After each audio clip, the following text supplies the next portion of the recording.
Okay, let's do some tournament recapping. We got the Brisbane Regional Championships. We got the Gdansk Regional Championships. We're going to start with the smaller of the two. We're going to start with Brisbane here. And the top cuts are honestly quite a bit different. Unless I'm like completely forgetting what was in top cut. No, they're quite a bit different, I feel like. So, but as always, we're going to start with the metagame here. So please get Grim out of Fraud Watch. I mean, I feel like the Grim players are doing that themselves, right? You don't need me. We got a top 4. We had 2 top cuts with it over the weekend. Arthur getting all the way to top 4. With it, Arthur's list was really cool too. I really liked Arthur's list. Like Arthur's list was pretty sick. There's that as well. Some cool innovations, for sure. All right, let's put the group pairing on. All right, so Guardy, 17% of the meta. Guardy is just the deck. I mean, until Guardy rotates, honestly, I expect Guardy to be the most popular deck. I don't see a reason why Guardy wouldn't be the most popular deck. Maybe the stadium we get in Phantasmal Flames would shake things up and like put too much pressure on. But Guardy could literally easily play like 4 to 5 stadiums in the deck and like be chill, right? Like, what is stopping Gardevoir from playing 5 stadiums, right? Like 2 Artisan and 3 of the Mystery Guarded. All right, 5's a lot. What about 4? 2 Mystery Guard and 2 Artisan. We could do that, right? Gustavo already played 3 in his list that he used to win Belo Horizonte, right? So he's only 1 stadium away. So I doubt the stadium will stop Guardy. I expect Guardy to be the most popular deck until rotation. We'll see though. Maybe I'm wrong. Yeah, Guardy was number 1, 16. Pult number 2 at 12. Gholdengo here at basically 10%. Charizard 9, Grim 7, Saraledge 7, and then the Mega Absol deck at 5. I'm actually kind of surprised that Mega Absol hasn't gotten more. Maybe that makes sense though, because it was like, I don't know what, 3%, 2% at Milwaukee, went up to 6% at Lille. I'm surprised it wasn't a little bit more popular at Lille, to be honest. But I feel like maybe people's faith in the deck was shaken up a little bit because of all the people countering or playing Cornerstone to counter it. So you seem to avoid playing Guardian Majors even when it's good. Why so? I generally just don't like playing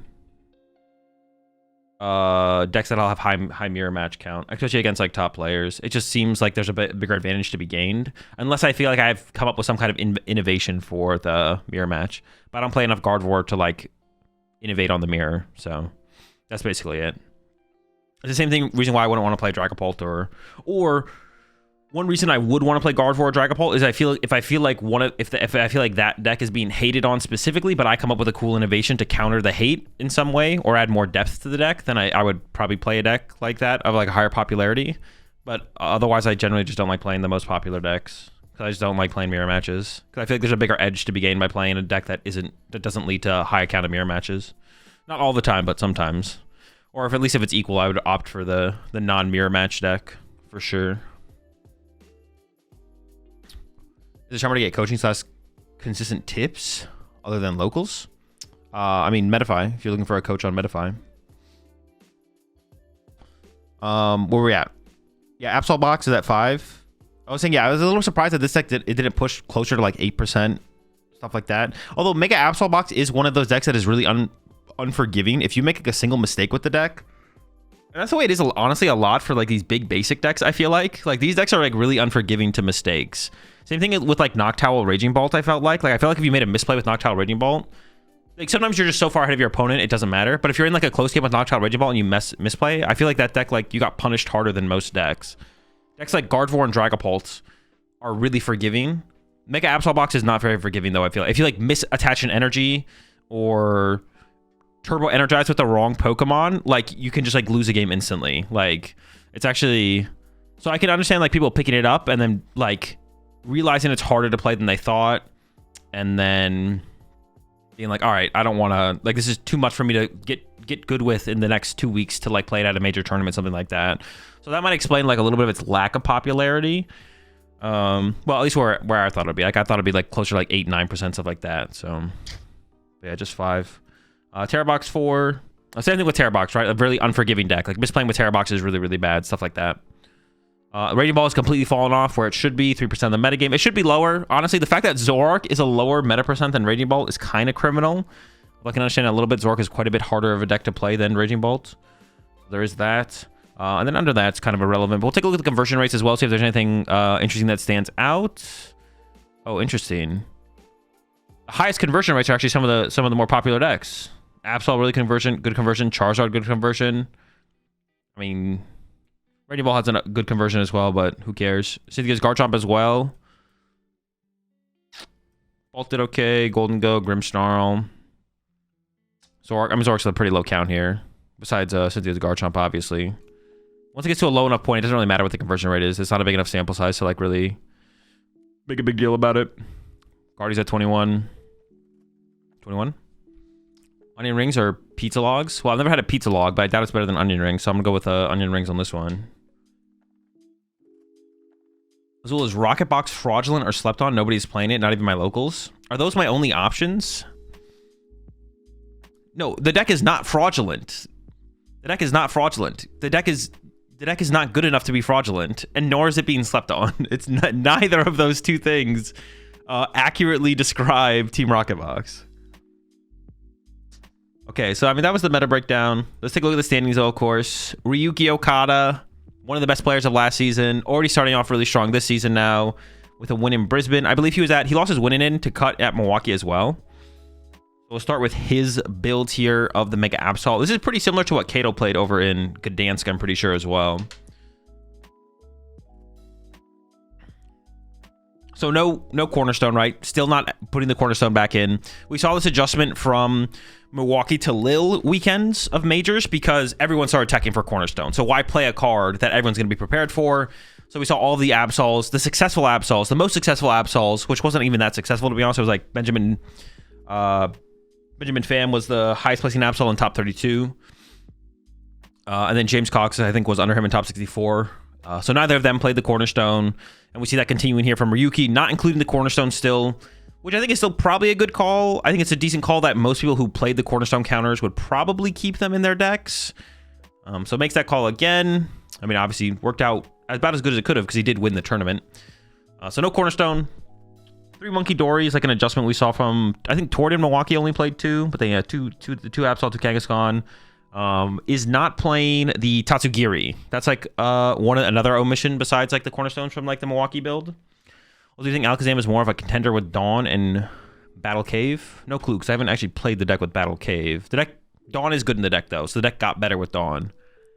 But we'll have to wait and see how it adjusts with Battle Cave, to be honest. Still the trolley build, so heavy Arvids, obviously. And then this is an adjustment we saw from the players at Lille. They gave up the Cornerstone, but they don't want to completely give up on the Gholdengo matchup. They still want some more depth to the deck to have options. So we see the Eerie here and the Zerosix Machinations, which both synergize pretty well with Mega Absol, of course. Eerie specifically is very strong against Gholdengo. Zerosix Machination can be pretty strong. Their hands can get pretty big, and you can kind of delay and slow down the game with Yveltal to kind of force their hand to be built up, because obviously, at the very least, even if they're not using their Golden abilities, they have to draw for turn every single turn. So you sit there and you clutch a Genesect or a Soul Rock or a Lunatone or whatever, and you hit them with an Eerie, hit them with a Machinations, try and gain a resource advantage or run them out of resources so they just can't draw enough prize cards to win the game anymore. Also include the Enhanced Hammer here. Good in the Mirror match.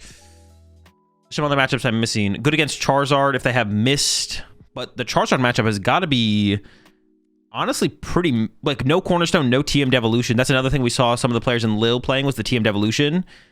You just lose to Charizard, right? This doesn't beat Charizard. Am I missing something? We just lose, right? Giving up on the Charizard matchup completely. I mean, you got the Enhanced Hammer. You can take away a Mist Energy, but I don't think that's going to be the big difference maker up against Charizard. I think they're just going to run through your first, they're going to pressure you through your first Absol, and then the game's over, I think. E-Hammer good against Pult. E-Hammer can be good against Pult. That is true, yeah. Can be good against Pult. So it can come up there, of course. That's fair. Besides that, I don't think anything too crazy. Went up to 3 Nest Ball. I'm actually surprised to only see 1 E-Switch. Like, I feel like E-Switch is one of the cards that I see have the most impact. Like, it's like such a high impact card. And sometimes I even see it come up multiple times during a game where it's like, not that they use multiple E-Switch, but it's like, oh, boom, that's a really good E-Switch play on turn 2. And then it's like, as we get to the late game, it's like, oh, this is another possibility for a very strong E-Switch play. And the E-Switch plays, I feel like, are almost the most impactful plays possible with the deck. So I am kind of surprised to see only 1 E-Switch in the deck, to be honest. We've seen quite a few lists with 2 of them. So that's definitely a an interesting omission here is like the lack of the E-switch. Because I just feel like every time I play with the deck or watch people play with the deck, the E-switches are like that one of the highest impact cards in the deck for like the double Monkey Dory plays, getting to your next attacker, stuff like that. So that is an interesting omission there for sure. All right, I'll take a look at the finalist deck here. Both players who made the finals were Japanese. I think you could definitely say the Japanese players dominated this tournament. They had 4 in the top 9, and there's only 50 Japanese players at this tournament. They were like a 12th of the competition. Yeah, roughly a 12th of the competition. So that's a pretty impressive. 23 of the top 64 were from Japan. Yeah, that's pretty impressive. Now, I will say, the Japanese players who are making the trip over to Australia are better than the average Australian player for sure. So there is like a little bit of so it is still impressive from the Japanese players for sure. But you definitely want to keep that in mind a little bit, where it's like the Japanese players who are taking this trip. I mean, you have people like Ryuki. Obviously, not every Japanese player here is as good as Ryuki, but they're definitely better than the average Australian player for sure if they're making that trip over from Japan. So, but Sotaro here played Poltmore. Nothing crazy in the list. No Hildas. That's an interesting lack of inclusion. Some of our players were in Poland. True, bro. You had Henry Brand over in Poland, not there to help defend the homeland. Wasn't there to help defend the homeland. Yeah, no Hildas. That's something we've seen from Alberto Conti. He didn't play no Hilda. He played 1 Hilda and 2 Brocks. But actually going back to the Jack here from Sotaro, which is interesting, seeing the double Jack, is playing a little bit higher of an energy count than most Poltnors, is playing the 8 energy. Oh no, it is still 7. I don't know how I counted 8, but it actually is still 7. So I was like, all right, that maybe makes sense for the lack of Hilda, but actually it's 7. So yeah, the 2 Jack, you don't see that as much. 2 Nest Ball as well, so a little bit higher outs to basic Pokemon than the average list. Maybe I feel like most people are on 1 Nest Ball. I feel like, am I lying when I say some people play 0 Nest Ball? Maybe not. But besides that, nothing crazy. The Jax is like the standout inclusion here, I guess, over the other Pokemon search cards. It's really interesting to see like the Pulp players like not agree. There's like not a universal agreement on what is the best Pokemon search supporter, for sure. We had Wei Pan from Hong Kong here with a Charizard getting 3rd place. And pretty standard Charizard build. This looks pretty close to the list we saw from Jackson when he took down Milwaukee. This actually might be, I'm not gonna lie, this might be the exact same 60 cards, except was Jackson playing like a mist over a jet? Is that maybe the only difference? No, Mr. Jet is crazy. Yeah, that's as wild as it gets these days with Pokemon lists. Everyone just copies each other, bro. Is it just, it's just a lack of mist, right? Yeah.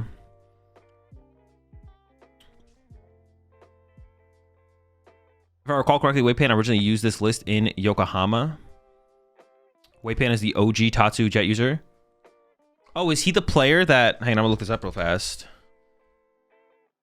Or maybe I should take that back. Maybe Jackson, actually. Jackson is maybe the one who copied him. Yeah, it is. Yeah, Wei Pan, he got 9th place at Champions League Yokohama, and the list very similar. Very similar. Let me retract my statement real fast. Maybe a little copying back and forth, right? Jackson maybe initially copied him, took inspiration from, let's say inspiration, took inspiration from him, and then Wei Pan probably, I would assume Wei Pan took a look at Jackson's list as well, took some inspiration there. All right, up next we had Jordan Palmer, the OG Australian GOAT. Yeah, Jordan used to be the undisputed best Australian player, if I remember correctly. I think I played against him once. We played against each other in... when did we play against each other? At the second OCIC, I think. We played against each other on stream. He was playing Zoroark Golisopod. I was playing Buzzrock. I actually don't remember who won. We maybe tied. I don't remember who won. For some reason, I think we either tied or he beat me. I don't actually remember. But went with the Gholdengo Rocks build. Nothing crazy. It's a Prime Catcher build. We've seen that before. We've seen the Prime Catcher does have the premium power up, so you can get the slight edge in the mirror match. And you can also utilize this to KO Monkey Dory. So do you think the PPP or the Hops Cram sounds better in Gholdengo? I like the idea of the Premium Power Pro because it is a good mirror match card, but it's also good against to KO Monkey Dory aggressively. Like turn 1, like if you go up against a Guardian, you get a turn 1. Like that's just kind of cool to be able to do. I have to like play a lot more with the deck to like have a super firm opinion on it, so I don't have like a super strong opinion on that, but I generally lean towards cards if they function similarly. Like the goal is to get an advantage in the mirror match to an extent, but if you could also get an advantage in other situations, I generally favor that card over others. The one Premium Power Pro is something, but it feels too cute to me. You need your whole supporter for a turn to get Vitality and PP up. Then you have the Energy, Lunatone, get Soul Rock into active. But in the mirror match is like really slow though. The mirror match is really slow though because you're just sitting there punching each other with Soul Rocks. Because no one wants to put a 2-price Pokemon in play. So you have plenty of time to like initially set up your Soul Rocks and Lunatone and then get into your Premium Power Pro with ease. So it's not that difficult. This build specifically though from Palmer is super teched out against Item Lock. So that's Jellicent. Specifically the Lana's Aid is really, really good against Jellicent, Guardy, to get those a couple extra energy at the end of the game to close it out. But then also plays a 1 of Brock Scouting, which similar... not as good against Guardy Jellicent, I don't feel like. It can be utilized there, but I feel like it's a better card specifically to help against Bolton Nor. So, I mean, as far as teching for Item Lock goes, this is about... I mean, I don't know if you'd go much further than this. Would you ever play like a second Brock Scouting? This feels like maximum teched for control from Jordan here. Picnic Basket. And yeah, pretty standard build besides that. Prime Catcher as the Ace Spec. And we'll take a look at Daniel's list eventually. We'll see that Daniel played the secret box. Another Poltnor here from Max. Was playing the Hildas, not a surprise there. Only the 1 Nest Ball. Did play the 3 Boss, so pretty similar it looks like to the Alexander or Henry Brand list. I mean, they're also similar at this point. The 3 Boss is the only like huge standout card from them previously. Another Zard Pidgeot once again. Nor, Klefki, Jet. No Shaman is maybe a little bit of a standout here, but we've seen it before. Nothing crazy. Got a couple more Mega Absol boxes here. One from Leighton and then one from another Japanese player here, Teisei. We'll take a look at Leighton's first. Did choose to play the Cornerstone. So some people did choose to put the Cornerstone back in there. Leighton was one of them. Also, Leighton is playing the Unfair Stamp build, actually. Is going Unfair Stamp route. So heavy on the Nest Balls, the Mega Signal. This build originally is from Gabriel Fernandez, who got... second place at Belo Horizonte to Gustavo, was going the Unfair Stamp route, not the trolley route. We see Leighton here playing this build. This build, there is some advantages. I do think trolley is better overall. Now that I've played with both builds of the deck, the trolley build does feel a little bit better. But I could see it actually being metagame specific. The Unfair Stamp is like really, really good up against those more aggressive matchups. Stuff like Ceruledge, Gholdengo. I think there's another matchup I'm missing where it's like it felt really, really powerful. I can't remember off the top of my head, but those are like the 2 specifically that stand out to me, where it feels like your Ceruledge matchup basically feels terrible, but with Unfair Stamp it actually doesn't feel that bad. Same thing with Gholdengo. Like Gholdengo's a little bit tricky because you can play the Cornerstone, but if they have the answer to Cornerstone, it kind of doesn't matter, and the Cornerstones are basically useless.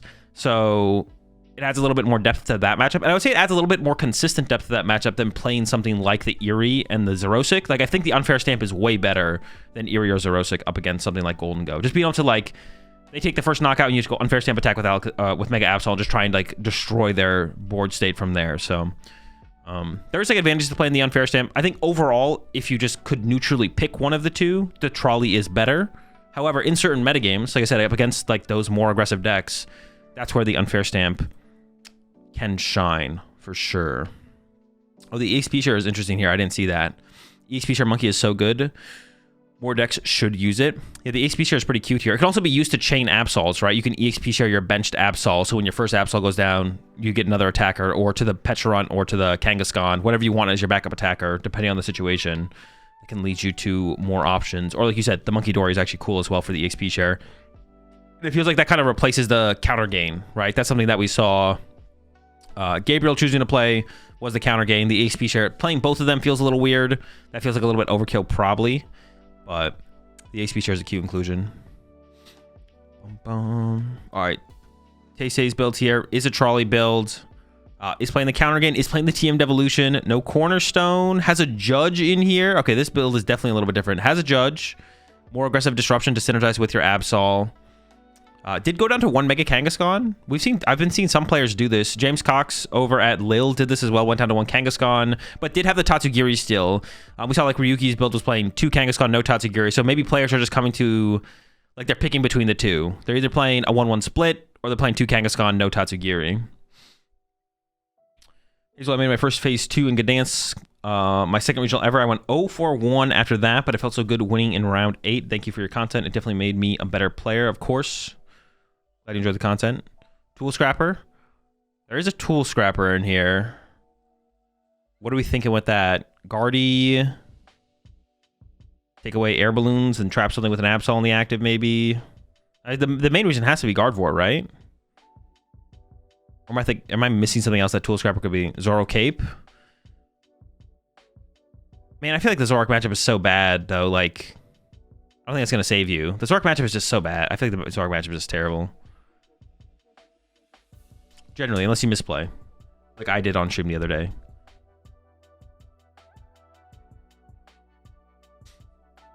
Watchtower with Baron Kanga in your deck feels crazy, but I guess you can play around it. Well, yeah, you only put it in play when your opponent's win condition is Ursaluna, right? And you can win the game in other ways. You're like, well, my opponent can only win through Ursaluna. All right, Watchtower, knockout, I win next turn. Unless you can, like, bump it and attack. Tool Scrapper for Dango. That's what I'm saying. It's like not even that strong against Dango because they're always just going to save an air balloon. It's like okay against Dango, I guess. But it doesn't seem like a real win condition against them. Your real win condition is like the Eerie. But maybe like a little bit extra disruption, right? Remove the air balloons. You can trap a Genesect for a turn maybe, or... It doesn't seem real. It seems kind of fake, but... Yeah. It's not a terrible card. It's just like, is it worth it? In the mirror match, it could also come up maybe to get rid of the opposing opponent's Bravery Charms. But I feel like if you're going to tech for mirror specifically, you'd want Enhanced Hammer, probably. I mean, Tool Scrap's better than nothing, I guess, though. For Terror Box, the tool is useful, too. Yeah, that's true. You could utilize it against Terror Box. That's fair. Although I don't know how much that matters, because you're just going to be punching with Kangaskhan with a Bravery Charm, right? Isn't that, like, the line? You think Toadstool EX is a solid play in the meta at the moment? No, probably not. I guess the Watchtower helps against Eevee. So does the Tool Scrapper. Yeah, I'd be pretty good against them. Oh, I guess like the Watchtower, good against the Noctowl decks in general, right? The Watchtower is just kind of good against those. Yeah. So some interesting inclusions in this build as well. Has the TM Devolution, which feels like more so like a Charizard tech than anything. I don't even know what other matchup you'd ever use TM Devolution against. I don't think it ever lines up well into Dragapults. I don't think. Except for maybe early game to buy a turn, like set their Dracoloaks back to Dreepies for a turn, but that seems like kind of like a waste of a turn anyways, so it basically is just for the Charizard matchup. Dango? I don't think it ever comes... but it's not going to happen against Dango. You're not going to be able to like spread to each Gholdengo before you've lost the game, right? That's like not a... I don't think it's a realistic play.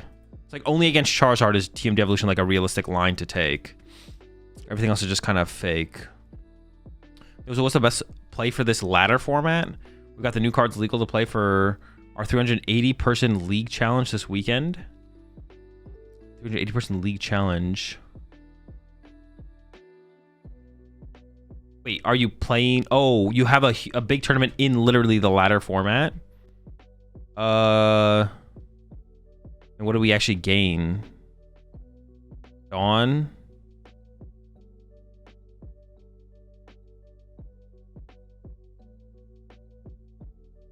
Diancie Dawn. Oh, probably Guardy with Diancie, right? Probably Guardy with Diancie, yeah. That'd be my guess. And then we had Brent Tonneson getting into asymmetrical cut here. I don't know if Brent was actually 9th seed going into cut, but...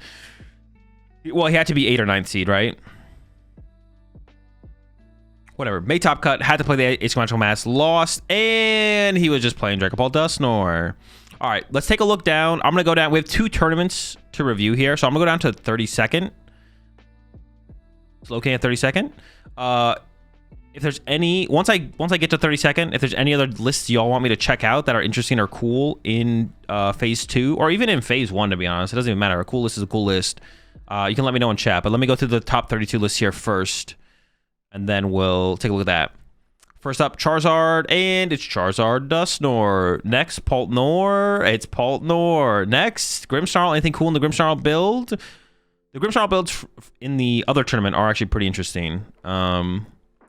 This build looks pretty vanilla. Yeah, looking pretty vanilla. Nothing crazy. Actually, I should probably go...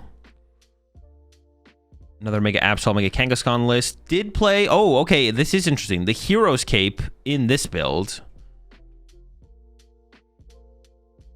That's definitely interesting. Does that extra 50 HP on like an Absol make that big of a difference?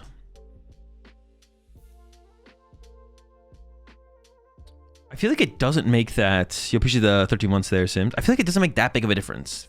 Like 50 extra... Like... We could put a Bravery Charm on the Absol, or we could put... I guess like the alternative is like we also don't get access to our A-Spec, right? So we're choosing not to play a Trolley build to get 50 more HP on our Mega Absol instead of playing Unfair Stamp. I don't know. Cape with No Town Store too, weird. Well, that kind of makes sense, right? Because I feel like one of the combinations would be, well, let's just go higher. Let's go to, instead of 380, let's go to 410. Yeah, the Hero's Cape is interesting for sure. Definitely an interesting inclusion. I wonder like where it makes that big of a difference to have that much more HP. No Judge. Oh, wait, no, I see what you're saying. Cape with No Town Store is weird. No, you are right, Gym Leader. Because... No, wait. Well, actually, for this build, it's not that weird because they don't actually play that many Lilies. It's like an Arven build. It's an Arven-based build, or a heavier Arven build, 4 Arvens. But then is not playing Trolley. Dude, finding your Pokemon just seems miserable in this build. It seems so miserable to try and find your Pokemon in this build of the deck. Because it's not like you're playing... It's not like the Gabriel build where you have 4 Lilies and you're like, oh, well, I'm drawing, 8 cards for the first 2 to 3 turns of the game. I'm chill. Right? Or like shuffle, draw 8, whatever. You're playing Arven to find a single Nest Ball to get a single Pokemon. I already found when I was playing Gabriel's build that finding Pokemon was kind of tough. And this build also doesn't play the no Mega Signal at all either. But it does have 3 Monkey Dories, so I mean that's going to increase your odds of finding those specifically a little bit higher. And finding Monkey Dory in most matchups is pretty good. Yeah, I'm not gonna lie, I'm not sold at the Hero's Cape. I'm not sold on that Hero's Cape there for sure. It's an interesting inclusion. Alright, got a Guardian Jelly here. No Guardian cut, I guess is worth mentioning as well from this tournament. And there's definitely a better way to do this. Let me pull up the other page real fast. Do this.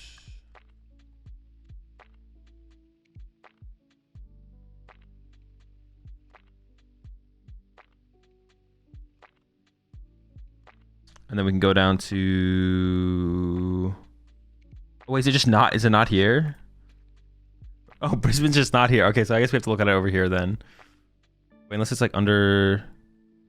Completed. Okay, it's not here. So we have to go through this method. Okay, sure. All right, Guardian Jelly. My guess would be probably a pretty vanilla build. There's Mega Guardy. Do 1 Jelly. Bro, it feels like all the Jelly Guardy players have given up on the aggressive Frillish. No Lati. Like, initially we were seeing like the Air Balloons, the Latiases. I don't know if like there's like a meta shift that caused that where it's like, nah, we can just kind of chill. This build also specifically is playing the 2-team evolution. Usually, I feel like in Jelly Guardies, it's usually like 1-team evolution because the potential of an aggressive Frillish, or if you go first, just turn 2 Jellicent. Pushing that in the active is like, you have other more aggressive options or whatever. So yeah.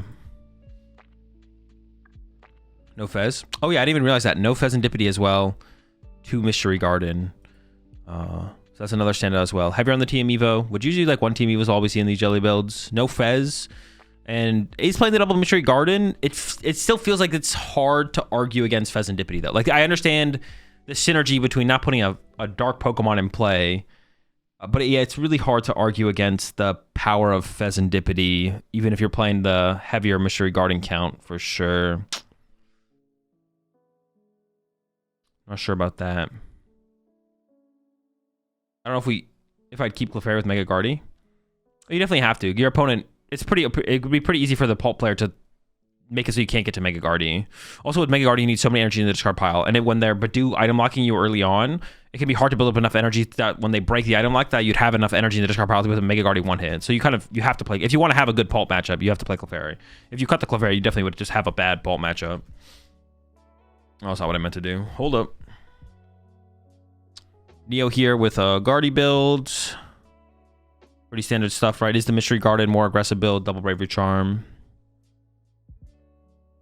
Another Gholdengo Solrock Lunatone is playing the Mega Mawile. And we'll talk about Daniel's list here when we get to the other tournament. But we did see at Lille, Drew with the Mega Mawile was including the Turbo Energize. But then we see this weekend, no one's playing the Turbo Energize alongside the Mega Mawile. In the deck, playing Iono as well. You don't see the Iono and Gholdengo basically ever anymore. And then also chose to include a Call for Family Gimme Goal, which is another card that I feel like doesn't get played very often.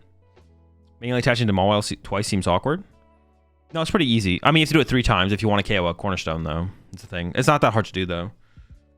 The thing is, like, you have to, like, if once you identify you're up against a Cornerstone and then you're going to go into Cornerstone, you just have to bench Mawile, attach a Mawile, or you just have to, like, draw 4 prize cards with Gholdengo, and then, or even 3 plus Punch with Solrock, then attach twice to Mega Mawile. It's definitely not that hard to get Mega Mawile online against a Cornerstone, especially if you're able to draw prize cards early game. Like if you draw enough prize cards early game, and we see this build is playing the Prime Catcher, so, and has the Iron Bundle as well. Yeah, Iron Bundle and Prime Catcher as well. So a lot of aggressive outs to draw prize cards here. Another Guardy Jelly build, same thing, no Fez. This might be one of those things where it's like, I mean, we'll see where the evolution of Guardy goes, but I'm pretty sure every Jelly Guardy player in the TPCI regions plays Fez and Dippity, right? I'm not like, I don't think I'm trolling there, right? If I go back to the results from even just Lil, let me see if I'm, nope, that's a Fez in Kim's build, and then Julio also played the Fez and Dippity. This might be like one of those rare occasions where it's just like, and this is what we saw, with Raging Bolt in Japan. In Raging Bolt, they just don't play Mew EX. And also in the early tournaments or the Champions League, when we saw Jelly Guardies on stream, I don't think they ever had Fez in there. And we're seeing that trend continue. Japanese players not playing Fez in their Jelly Guardies. Another Grim here from Michael. He's playing the Tatsugiri still. I haven't seen the Tatsugiri in a little while. Don't see him as often anymore. Riku with a Mega Absol, stuck with the Cornerstone. Is playing 2 Kangaskhan and the Tatsu. That feels like an adjustment that we've started to see players make. Is also playing the Heroes Cape, another Heroes Cape build. Interesting. Also chose, and I actually don't hate this, to be honest. This actually might be better. This might actually be better here. 3 Frostlass. Oh, did I miss that here from Michael? You're right, it is 3 Frost. I actually don't like the 3 Frostlass. I've thought about this a little bit more, and I think it always just makes more sense to play 3 Snow-Run. Like, I think the 3 Frostlass is literally just actually bad. Like, unless you have 3... If you have 3 Snow-Run, then there can be an argument for the 3rd Frostlass. But yeah, I'm pretty sure just 3 Frostlass is just bad. The only thing that I think it does for you is you can naturally draw into it a little bit more consistently. And then there's a higher chance that it's in your deck when you go to use TM Evolution. So if you, like, play Lily and draw a Frostlass, you'll have a higher chance of having one in your deck. But at that point, who cares? Just evolve it next turn. Yeah, I think 3 Snow-Run... Like, yeah, I think 3, it's just like if you're going to dedicate another deck space to the Frostlass line, the 3rd Snow-Run is just better than the 3rd Frostlass. Like, it's arguable. There could be situations where it's not just because it's the basic versus the stage 1. It's just like, if we're trying to get more out of our Frostlass line, the pricing of Snow-Run and going up against matchups where you want to constantly keep a Frostlass in play is so much more valuable that just playing the 3rd Snow-Run first always just makes more sense. There are arguments for playing more of a stage 1 than a basic situationally, but for this list specifically, or for Grimmsnarl specifically, I think the 3rd Snow-Run, current format, current metagame, every format, every metagame so far with Grimmsnarl is just 3rd Snow-Run, I'm pretty sure, is just always better. Yeah, another Cape, Heroes Cape Mega Absol build. I'm really curious to know like what the numbers line up where it's like the Cape is that much better than the Bravery Charm. I would be curious to know like what those situations are. I can't think of them off the top of my head. I struggle to come up with like wanting to include the Heroes Cape over something like the Unfair Stamp or just playing the Trolley build. like I mentioned, did go back to the Cornerstone, but still also has an Eerie as well. So it has like a little bit of a diversity of options for the Gholdengo matchup. Has an Eerie, has the Cornerstone, and then has an Ultra Ball over the Mega Signal. And actually, this is what I was going to say. I actually don't hate this, like, because the Mega Signals obviously can only find you Absol and Kangaskhan. And I mean, Ultra Ball can hurt a little bit. It really depends on how big of a hand you have with this deck. But like, the Ultra Ball doesn't hurt that much that often if you get a couple Kangaskhan uses off. And it is like a more versatile Pokemon search card than a Mega Signal, obviously. So there is that. And then once again, is still heavy on the Arven though. It's like a heavy Arven build, not a heavy Lily build. So finding Pokemon, it does seem like finding Pokemon would you just struggle to find Pokemon with this deck. But like, is playing against 2 Kangaskhan and the Tatsu for like more draw power outs, 3 Monkey Dory, so maybe you can find them often enough. Appreciate the Prime sub there. Caramel Apple. Hazel, love your Turbo Absol deck. Do you think it'll be play competitive when available? I have no clue, to be honest. Maybe. It is possible. Absol's good. Faster Absols and more consistent Absols is also pretty good as well. So I could see it for sure. Corner plus Cape survives Dusk plus Chi-Yu against Zard. Yeah, I guess like it helps your you could make just a big Cornerstone. That's like pretty decent. But if they are a Dusk build, they have Klefki, right? They'll just attack you with Klefki and take away your Cape. I don't know, you just give them kind of like insane Klefki value. I don't know. I feel like Ultra Ball makes more sense in heavy Lily builds, to be honest. Opportunity to thin before you shuffle in. Well, it'll be less so opportunity to thin before you shuffle in. That's not really that big of a deal, to be honest, Gym Leader. But it's more so the fact that you see more cards, right? If you're just sitting there and playing Arven for turn, you don't have as big of a hand. But when you play Lily to draw 8, your hand is more likely to be able to support playing an Ultra Ball. So I'd say that's like the better argument for the Lily versus non-Lily build. Too much there, Ethan. Does Mist stop Klefki's attack? Oh, Mist does stop Klefki's attack. That is true. So I guess you could get a Mist energy. Sure, yeah. Mist energy on the Cornerstone with the Cape. Surviving. Survive everything. Where were we? I mean, I clicked on it, but yeah, there's not gonna be. Honestly, I might just skip all the Dragapult Dusknors. Anything cool with the Raging Ball build? It is the Briar Terrapagos Trumpet build, so you have a little bit more depth to your prize exchange potential. That's it, though. I mean, you can Briar with your Cornerstone as well. Ogerpon. A couple Charizards here. We'll take a look at the Charizards, see if there's anything interesting. Zard, Pidgey, Nor, Triple Jet, no Mist. Another one here. Same thing. Oh, this one is actually doing the Cape Ho-Oh thing. So it is Zard, Nor, Pidgey, but has the Ho-Oh in here as a better answer to Cornerstone specifically, but then you have like a worse Gholdengo matchup because you don't have the Chi-Yu for the Gholdengo. And this build is the Hero's Cape build as well, which the Hero's Cape is also honestly pretty good against Gholdengo. It's like it's not bad. I mean, Cape, just having a big Charizard is kind of cool. As long as your opponent doesn't have a way to get rid of your tool card, obviously. I'm just going to skip the Pultnors. There's no way they're interesting. There's no way it's not just literally the 58 cards. Keon here with the Jelly Guardy. Wait, am I trolling? The other Jelly Guardies were playing Secret Box, right? For some reason, I feel like I didn't see Secret Box. Let me just... Okay, yeah, I'm trolling. All right, Keon here. Jelly Guardy is playing the Air Balloon. This is like... Yeah, I would like it. So there is still some people out there playing the Air Balloon / Latios. Just a way to aggressively get into the Oceanic Loom is still a inclusion. Also, another cool thing that the Air Balloon adds to the deck, to be honest, is it makes it harder for your Guardy to get stuck in the active. I'm gonna see it come up all the time. Yo, appreciate the 40 months there. Danny House, how's it going, Danny? Almost day one of Gdansk, so bad. All right, we gotta lock in. Well, I don't know if you're going to Stuttgart, but if you're going to Stuttgart, you gotta lock in for the end of the month. Yeah, Jelly Guardy here with the Air Balloon. The Air Balloon is like, the Air Balloon's cool because it does a couple things. It can, you know, gives you the mobility to get into Oceanic Loom turn 1. It also, like, we see it happen all the time, right? Where like a play from the player up against Guardy is gust up your Guardy, trap it for a turn because you don't have enough energy developed in your discard pile. This usually comes up as with Dragapult versus Guardy because they item lock you early to stop your Ultra Balls and your Vessels, and then you gust it up, trap it for a turn.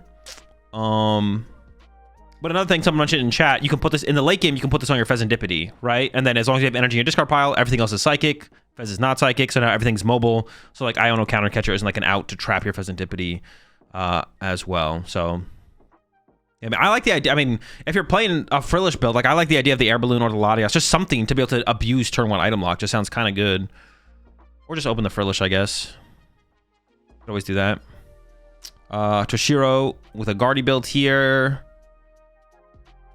Pretty standard aggro Guardy build, but it does have a lone Frillish here for a little bit of item lock cheese. Yeah, it does have the item lock cheese potential there. Oh, Jelly. Oh, this is... Wait, is this literally the exact same 60 that Keon was playing? Or it's close to it, right? This is 3 Arvin. I think Keon had 1 research. That literally might be the only difference between these two builds, though. But they ended up on a pretty similar build here, it looks like. Unless I'm missing another... No Fez! No Fez! Bro, literally, the Japanese players, they don't like Fez in Gardevoir. It is... Like, people will ask me, like, Azul, what is the difference between next year Mewtwo IEC? Got to get more reps in. But Fernandez Brothers and Cal Connor proved my deck was a good idea, so I'll live with that. You got a lot of time to lock in then, though. But lock in nonetheless. Yeah, the Japanese players just do not like playing Fez in their Guardy Jellicent builds. I don't know why. I couldn't tell you why. But they refuse to put it in there. Even despite... I see there is Mystery Gardens here, but I feel like, dude, Fez is just... I mean, Fezandipity is Fezandipity. Like...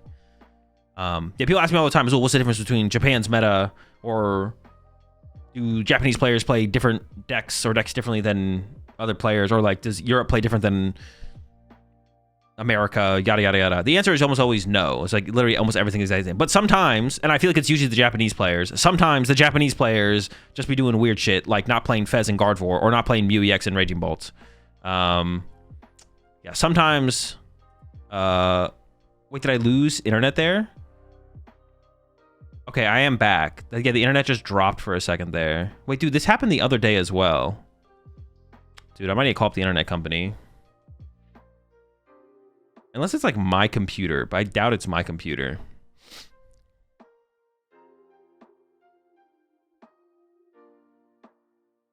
Okay, we're back. I mean, I was yapping the whole time. I didn't even notice that, I didn't even notice that the stream went down, to be honest. AWS outage. Oh, is it a Twitch thing? Because it was YouTube fine the whole... Maybe it's a Twitch thing. It could be a Twitch thing, maybe. At the exact same time? I don't think it's you. It could be a Twitch thing then. Okay, interesting. No drop on YouTube? Oh, yeah, it never dropped on YouTube? Okay. Appreciate the 8 months there. It's the Friday. Also appreciate the 50 months there. Next. All right. Up next, we're almost down to the 30-second here. Another Charizard build here from Hayden. I'll take a look at the Charizard builds. I mean, it's probably going to be... Oh, nope, I was wrong. Charizard, no, nor. Charizard, Pidgeot. As the Tatsu, played the Gouging Fire as well as a counter to Cornerstone. Split on the Lilies and Arvins here, 3-3. Did play One Town Store. Yeah, nothing crazy. As far as the supporter lineup goes, of course, the Turo, the Briar, got it all. I mean, I like to see the Briar in here. I feel like I often see Charizard Pidgeot lists without Briar. I'm just like, there's just no way, man. There's just no way. Like, Briar's still, like, it's just such a broken card. Play the Tool Scrapper, so was teching for Guardy here, which I kind of like, to be honest. I actually kind of like, I like this list a lot. This is something, like, if I went to a tournament this weekend, I would have played something similar. I would have played Shaman, but besides, like, the lack of Shaman, I would have played something pretty similar to this, I think. Like the Gouging Fire. I like the idea of the Tool Scrapper. And then from there, no Dusknoir as well. Wait, did I disconnect again? Okay, this one might just be you. Interesting. So I just dropped internet again. Wait, was I fine on YouTube though? But YouTube was fine. It's only Twitch? YouTube is fine the whole time? Oh, so that has to be a Twitch thing then, right? If my YouTube stream is not dropping and my Twitch stream is dropping, then it has to be a Twitch thing. Oh, yeah, because I'm not losing internet. I'm losing connection to Twitch. Interesting.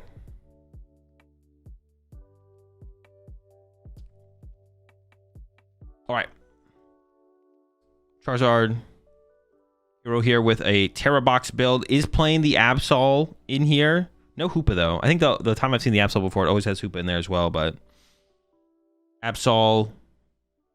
I do kind of want to try a Terra Box build with Absol. You have to play so much more energy. Isn't this like this is a higher energy count than you usually play? Because you need such a high dark energy count, right? Or is it pretty close to... Is it maybe still pretty similar? Tool Strapper and Zard. Just to like destroy Gardevoir. Brave Charm Guardy can get kind of close, so...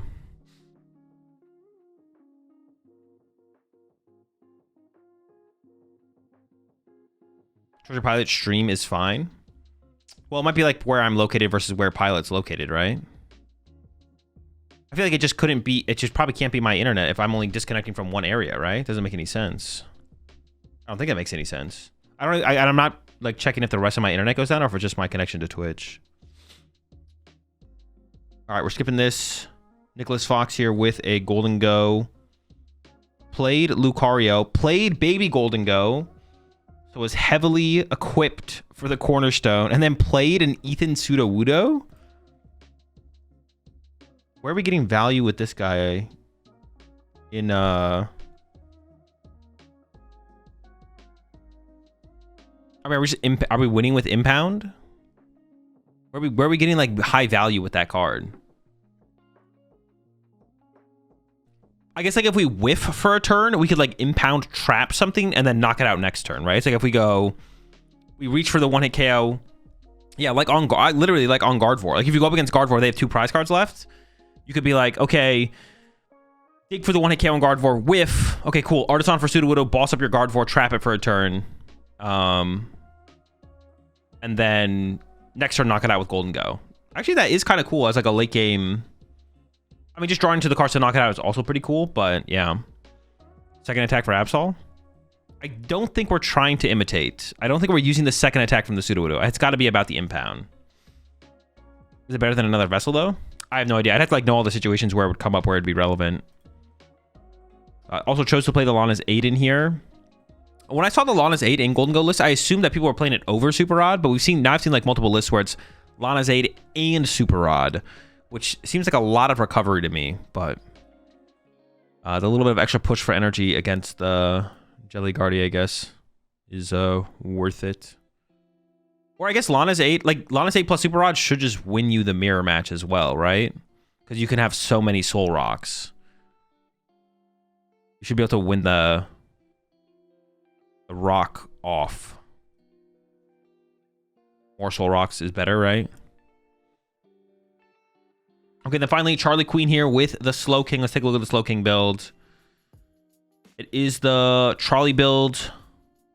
Team Evo Trolley. I was expecting something different. I don't know why, but the new cards aren't legal. In my head, I was like, okay, what is this Slow King build going to look like? But it's not a surprise that it looks like the build that's...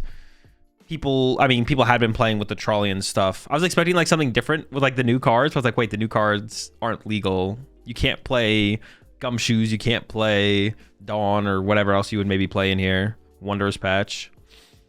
So pretty standard as far as Slow King decks for the current format go. Nothing crazy.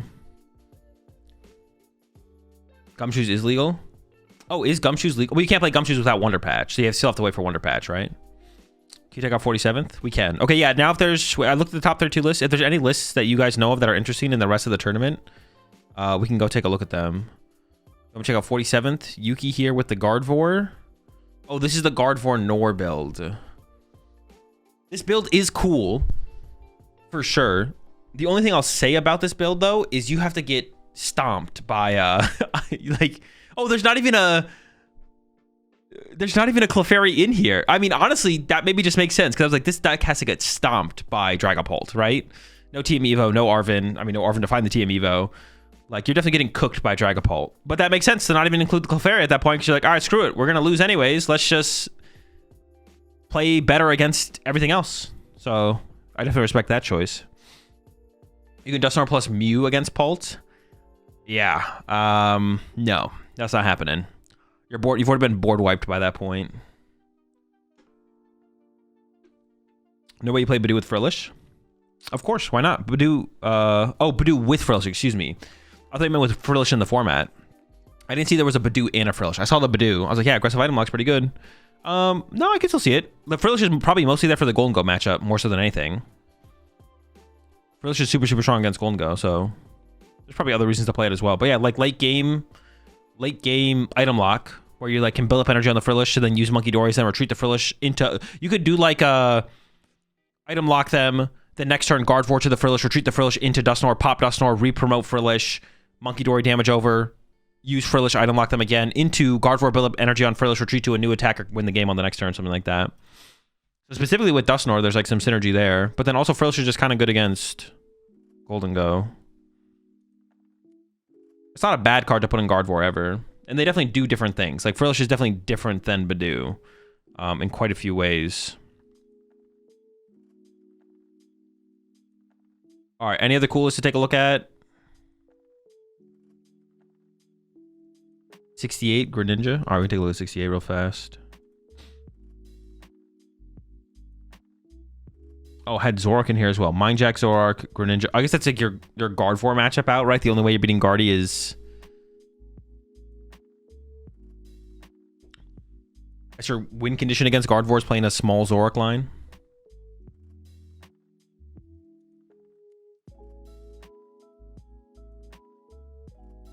Have you looked at 67th? Ah. Haha. Terrible meme. 69 here, though. An Alakazam build. Alakazam. Paldean Student? What does this card do again? Search your deck for a Pokemon that doesn't have a rule box. Reveal it and put it into your hand. For each Paldean Student card, not including this card, in your discard pile, you may search your deck for an additional Pokemon this way, then shuffle your deck. Is this just bad? Is this like bad Dawn? It's like... Well, Dawn's not legal, so Paldean Student, the third Paldean Student and the fourth Paldean Student are stronger than Dawn, but you have to like build up to that. Sure. Ooh, a Lively Stadium to protect against probably Dragapult in the late game. Yo, that's a big duck. Lively Stadium, duck. I feel like there's got to be a better thing to play than Lively Stadium. You could play a Bravery Charm or something. I guess they have Jamming Tower though, right? Sure. Isn't Bill just better? Yeah, probably. Yeah, Bill is probably just better, to be honest. Yeah. I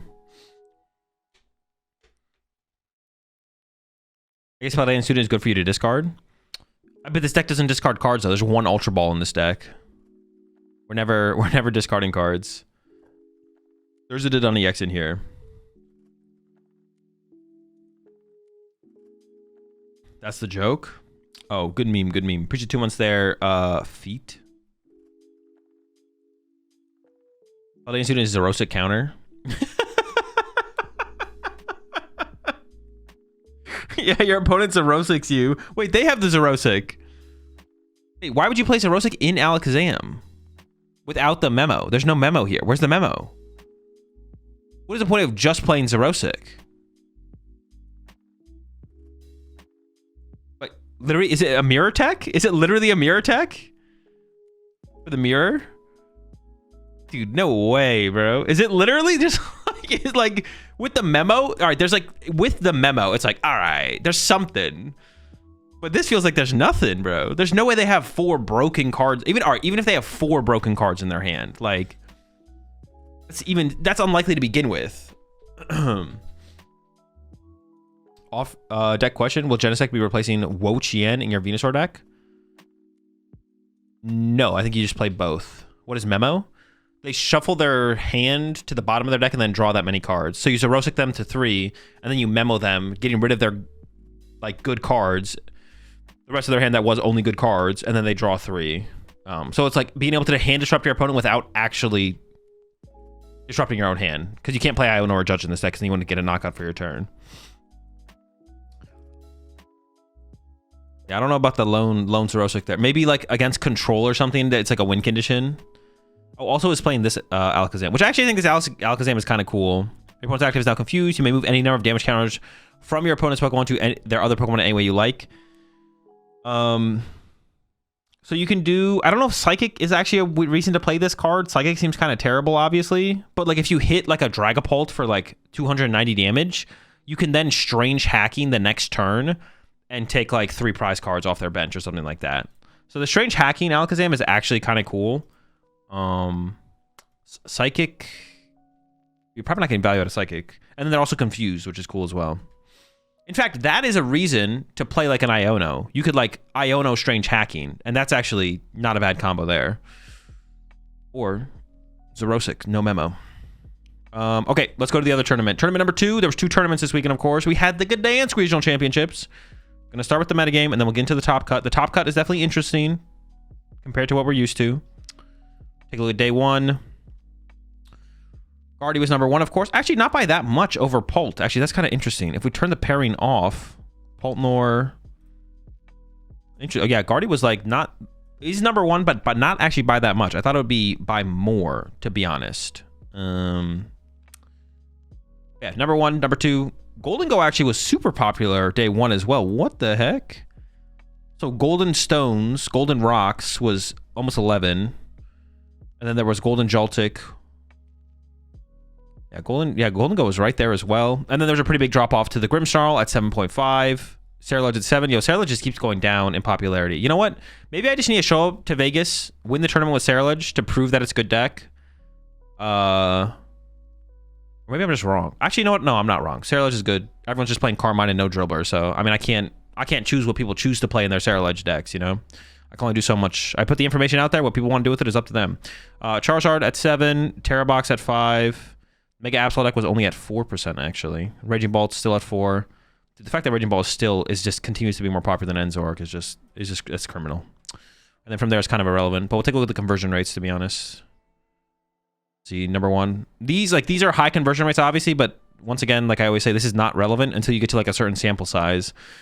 So even like Flareon, it's only 23. It's like, it's okay. But then we get down to like Gholdengo. Like this is actually a fairly relevant percentage. 200 people played this, and they had a 26% conversion rate. That's like pretty good. Why am I Raging Ball hater? I'm not. I don't hate Raging Ball. It's just a bad deck. The fact that it's more popular than like Raging Ball's bad. Like Raging Ball's a really bad deck. Zork's a really good deck. So like on the spectrum of things, there's like a lot of range in between that, where there's like fine decks and mid decks. But like Raging Ball's terrible. Zork's really good. The fact that it's more popular than a really good deck being a really bad deck is it shouldn't be legal. I'm not a hater though. It's just facts. Like I'm just talking facts, you know. I can't control what people play. I can't control, like, if they want to play Raging Ball, that's fine. I'm just saying. Whatever they want to do, it's fine with me. All right, Terrabox here. 24%, pretty good conversion rate as well. Mega Absol had another good conversion rate in this one compared to the last one. Joltebox also, actually, Joltebox has been having good conversion rates. Like besides Diego's top 4 at Belo Horizonte though. I think Joltebox, they've been like right outside cut at a couple of these tournaments, right? Not Lil, was it Brisbane? Dude, I swear there was a Joltebox like right there. Was it at Milwaukee? Am I trolling? Was it Pittsburgh? But Pittsburgh, who cares about? Yeah, there was a Gholdengo Joltebox, but I was talking about in this format.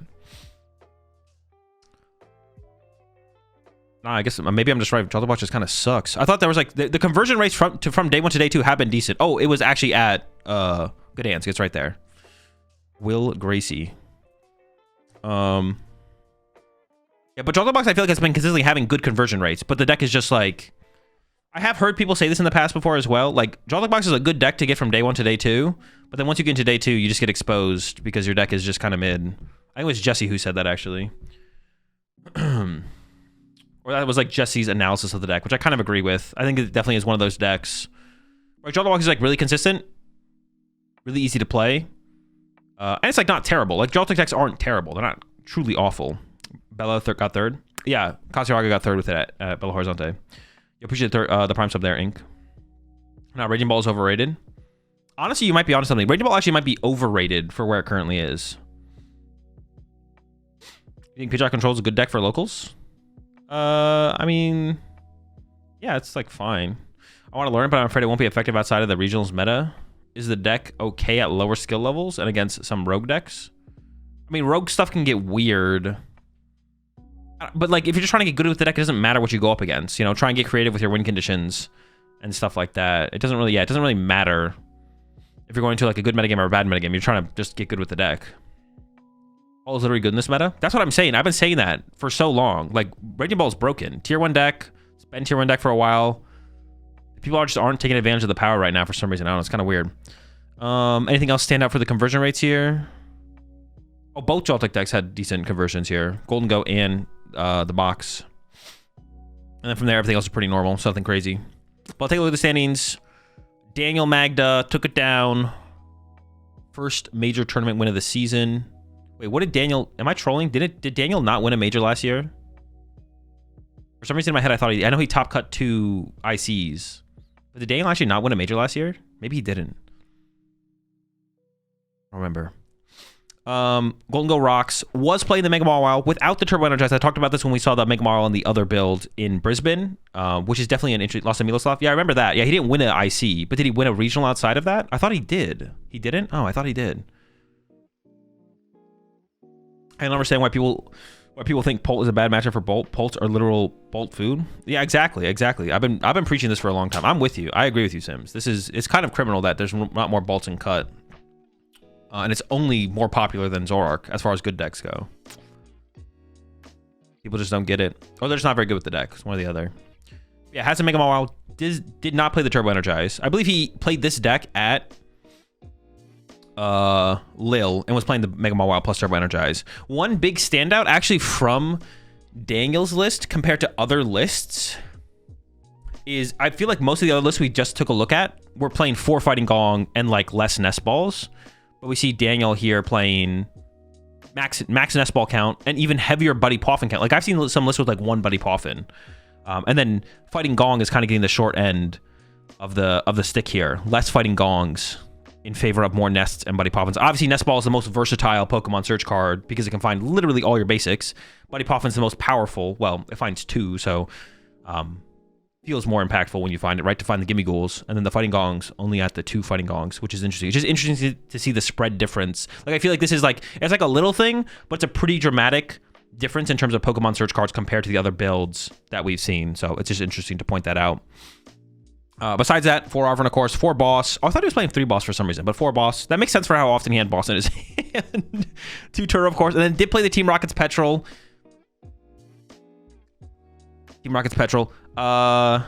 Recovery only played the Night Stretcher. No Super Rod, no Lana's Aid, so no heavy recovery card here. The Picnic Basket for the healing. Air Balloons, Vitality Band, nothing crazy there. Wasn't playing the Premium Power Pro. Only 1 Artisan, and then the... I was really heavy on the Pokemon search cards in general, though, so like only 1 Artisan there. But of course, you want to play an Artisan. You want to play a Stadium card because Daniel was playing the Secret Box. And this is the exact same build, like I said. Oh, no, he did not play this in Lil. He was playing Drew. This list, I think he gave Drew credit for the list. Drew was playing a very similar list to this with the Turbo Energize. I think actually the only difference between Daniel's list and Drew's list, and we can actually look at Drew's list just to do a comparison because I'm curious. Actually, I think Drew is just down here in top 32, right? No, he got 33rd, right? Dude, rip Drew, man. He just can't catch a break.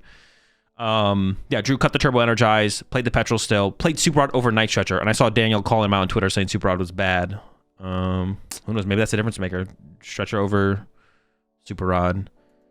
But I do highly... Listen, I know he won, but like, dude, where's the value from the Secret Box? I just don't get the Secret Box app. Is it just finds us our supporter? Like, it's just like... I mean, in Gardevoir, it's a little bit different because like, I feel like there's a lot higher value from something like Secret Box in Gardevoir.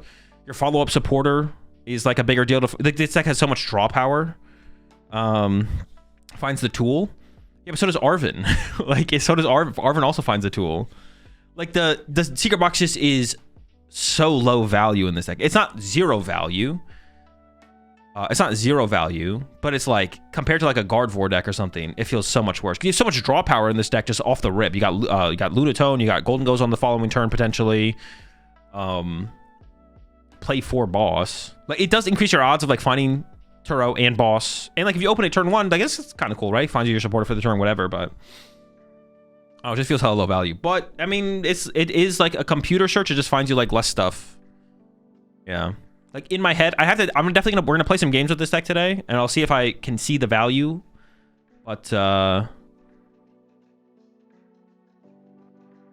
I like the idea of Prime definitely quite a bit more, but I'm gonna play some games with it. We're gonna see what happens. I mean, obviously, like if you just draw into it on your first turn of the game, like it can pull everything together, or even on like turn 2. Obviously, you're not like super set up and have super thin out your deck at that point. So even on turn 2, it can pull things together.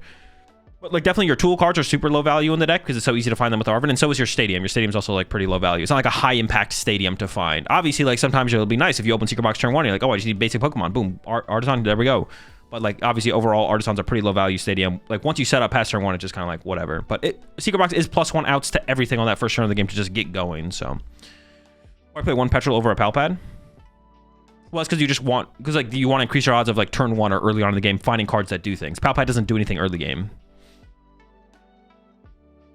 When you draw, yeah, if you draw into Petrol is way higher value than drawing into Palpad turn 1, turn 2, even like turn 3, turn 4. It's only at like turn 4, 5, 6, like where it's like I wish I maybe had a Palpad. But it's trying to maximize just for like early game consistency. Just set up and play the game basically. But yeah, that's my thoughts on Secret Box. Not saying it's wrong, but I definitely need to play some games with it to be confident in it. Emma here playing the Flareon box. She's been playing this deck for forever.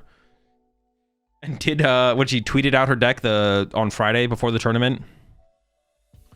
So everyone knew her exact 60 if they played up against her. And it's a really cool build. Like it's really cool how it's always like nice to look at decks and you can tell it's like a way more refined build than like most people's decks. Like it's just like the usually when decks just have more one-ofs, you're like, all right, this is like a more refined list for sure. But yeah, super cool build of EV box. A lot of interesting inclusions in here. Like the cards that stand out to me the most are like the Jet Energies, the Energy Switch, and we saw like whenever Emma was on stream, the Jet Energy were like super impactful.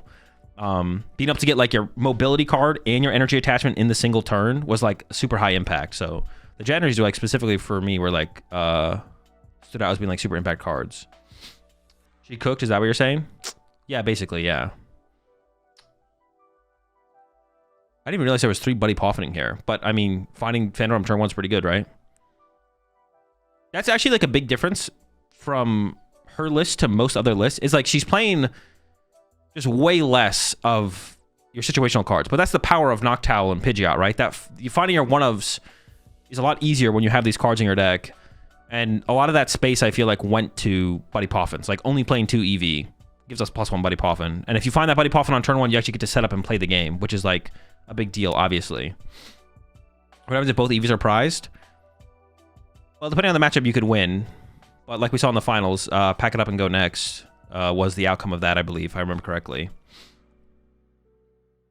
Watching the run, I'm convinced Flareon only loses to itself.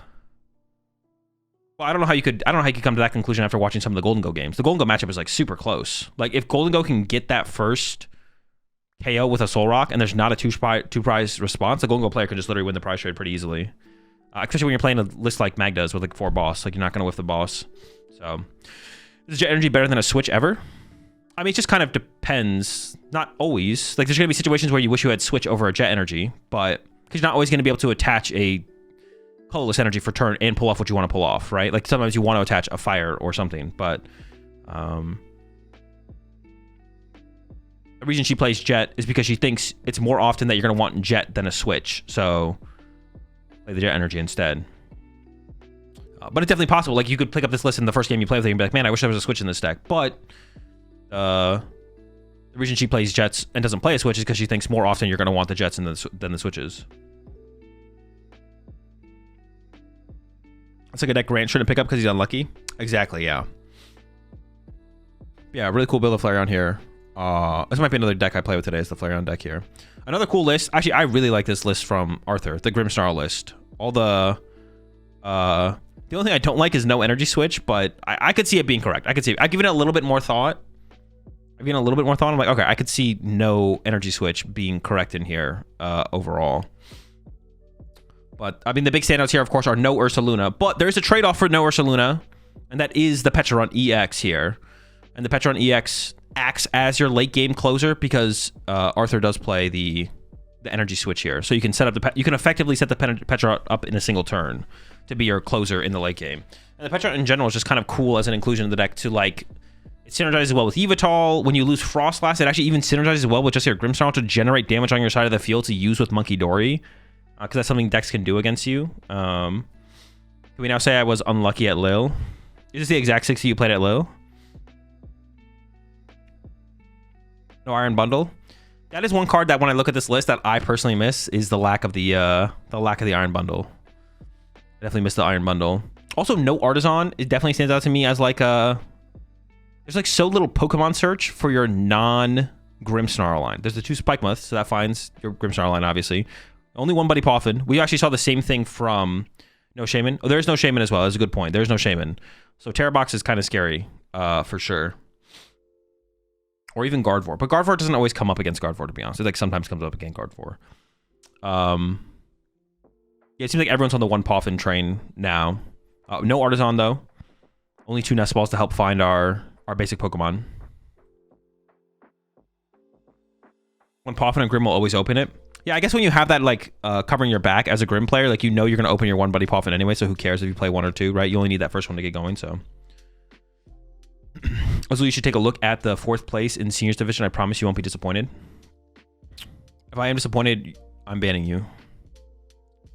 Yeah, no Shaman. But Shaman is like one of those things where it definitely is like I open Poffin so many times, bro. It's just so disgusting. Shaman is definitely a thing where it's like, it is like meta specific. Also with no Artisan, Shaman is way worse without Artisan. I will say that. Like if you're not going to play Artisan, at that point, I don't even know if you should play the Shaman. It's like so hard to find the Shaman and like set up and have a good board without Artisan. Because the combo can be Secret Box for... Like usually the combo is like Secret Box for Artisan plus Poffin plus TM Evo. And then you get Shaman down and you Evo your dudes into play. But you just... like it's hard to find the Nest Ball in that line. But the Artisan was like usually a route. Like the Artisan is like your out to get the Shaman in like the early turn 1. So I don't know. If you're not going to play Artisan, maybe the Shaman is just not worth playing, to be honest. Because things are it's so much more awkward to get the Shaman into play early on anyways, where it's going to save you. Artisan's so good to find your monkeys, though. Yeah, it is for sure. A list like this, I will say, a list like this, except for the fact that there is the Psyduck, a list like this I think would definitely struggle more up against Poltnor. Like Artisan's really good against Poltnor. Well, actually, that's just the main thing. It's just that Artisan against really good against Poltnor. But Arthur did play the Psyduck, so Arthur came prepared, not just to help deal with that matchup, but also the Psyduck's really good against Charizard. So honestly, the Psyduck inclusion is like pretty cool, because usually Charizard's a pretty good matchup, but if they do establish Dusknoirs, the thing is like, the reason the Charizard matchup is so good as Grimmsnarl is because you get to choose when Charizard does damage. Like, I mean, they can always punch you for 180, but you get to choose if they ever get to hit you hard. And if they don't play Dusknoir, you have like full control over that. But if they play Dusknoir, you lose some of that control as Grimmsnarl. That's why the Charizard matchup is so good, because you have so much control over what they get to do. Because you're always setting up for 2... If you're going back and forth, 2 hitting each other, you have Frostlass and Monkey Dories, and the threat of TMD Evolution. So they never win that trade-off. They always lose that trade-off. But if they have Dusknoir, they get to like accelerate the game to the point where they can win the game. But the Psyduck completely takes that away. Not completely. They can do like the Klefki stuff. But I imagine it's pretty hard for them to set up like a super optimal board state to deal with Psyduck while you like are threatening them with Grimmsnarls and stuff. So no energy search is scary. The no energy search definitely stands out to me as well. I did critique that when we were watching Arthur play on stream, but I could see it. Honestly, 9 Dark Energy does feel really, really good. I've played 9 Dark Energy in Grimmsnarl before. That's what I played at NAIC. I played 9 Dark, and like not running out of Dark Energy in your deck is just really nice. Because that's once you get down to like 8. I also tried 7 at one point. 7 definitely was not it. But even at 8 energy, you definitely feel it. You feel the difference between 8 and 9 energy in Grimmsnarl. 9 feels like a lot more just like safe. Like you just can flow a lot better. So I could see it. It does. You do lose the out to Arvin for energy search plus TM Evo after you open your Buddy Poffin, obviously in your opening hand. But if you just naturally draw into 1, you're good. You lose the out for the Secret Box combo as well, which is can be big. But as long as you draw the energy, you're chilling, obviously. So yeah, really cool build of Grimm here from Arthur. I really like the build overall. Definitely chill. Then also had the Pheasant here. I didn't mention the Pheasantipity, but that's in here as well. So I might play a game or 2 with this as well today. We'll see. Grimm. We had Christian with the Gholdengo as well in the top 4. And Christian was playing the Prime Catcher instead of the Secret Box. also played the Lannis 8 plus Super Rod. Bro, this just feels like so much recovery. I just like assumed when people were playing Lannis 8, they just weren't playing Super Rod. But apparently I'm wrong. You're playing both in here. And then did play the Premium Power Pro, KO Monkey Doors with your Soul Rock, and then give you the edge against the mirror match. And chose only 1 Buddy Poffin, 4 Fighting Gong. It's really interesting because obviously, to put this in perspective, there's a correct line of Pokemon Search cards. There's a correct line of, there's a correct split of Nest Ball, Fighting Gong, Buddy Poffin. What is it? I don't know, but it is interesting to see how different the lineups can be in some of these lists. To me, the lower Buddy Poffin count makes sense, but I can't argue against opening Buddy Poffin to find Gimme Ghouls either. So, besides that, though, pretty standard build here from Christian. And then we had another Flare Box from Thomas. I think, was Thomas playing almost the exact same 60 as Emma? It was pretty close, right? Only 1 jet. Played a switch over a jet.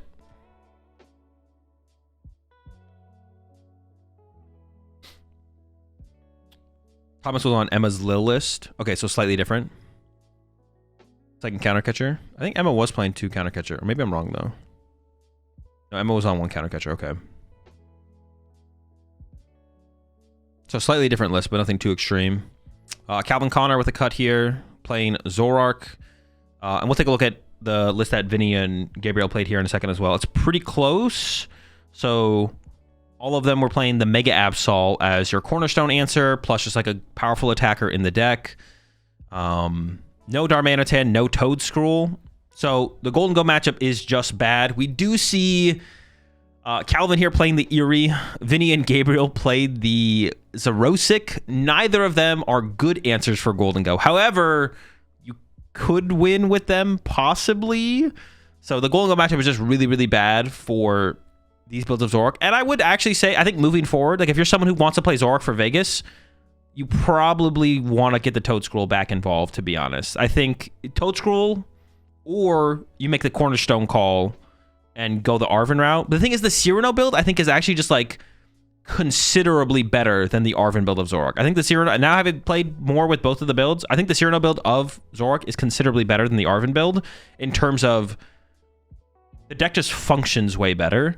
So you don't really want to go to the Arven build to play Turbo Energize plus Cornerstone. So Cornerstone doesn't seem like a realistic answer. The thing is, the Toedscruel package is just like a lot of cards to fit into the deck. So I don't know. That's something that's something the Zoroark players are gonna have to figure out as we get closer to Vegas. Because I think you probably want a tech for, which is better, Okidogi or Absol for Cornerstone? Okidogi's better for Cornerstone. Absol's the better card. You think this is good? Yeah, I think Zoroark's good. Mawile makes it basically impossible for Zoro to counter Dango.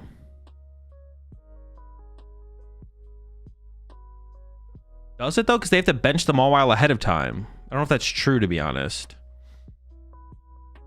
Like, you go down to... Like, Zoroark can go down to 4 prize cards, and you go bench Mawile attach, and they go, okay, cool, boss your Mawile punch. I don't think that's true, actually. You just punch them. Like, the Mawile can't come down the next turn ever, unless you play E-Switch.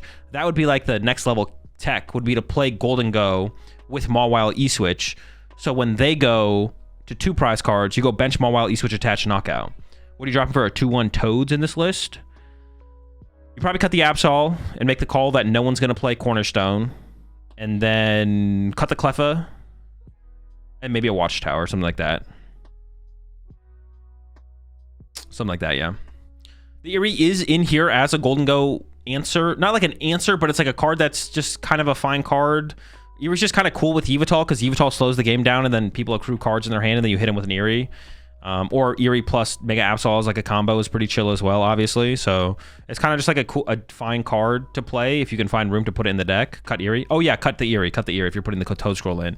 But if Gholdengo didn't exist, you probably just wouldn't play the Eerie at all. It's because the matchup that Eerie is most impactful against is that matchup, and maybe Charizard to take away Super Rods and Rare Candies. So those are the main matchups to get value out of Eerie, is Charizard and Gholdengo, which are both bad matchups and don't solve either of the matchups. You just hope that it works out.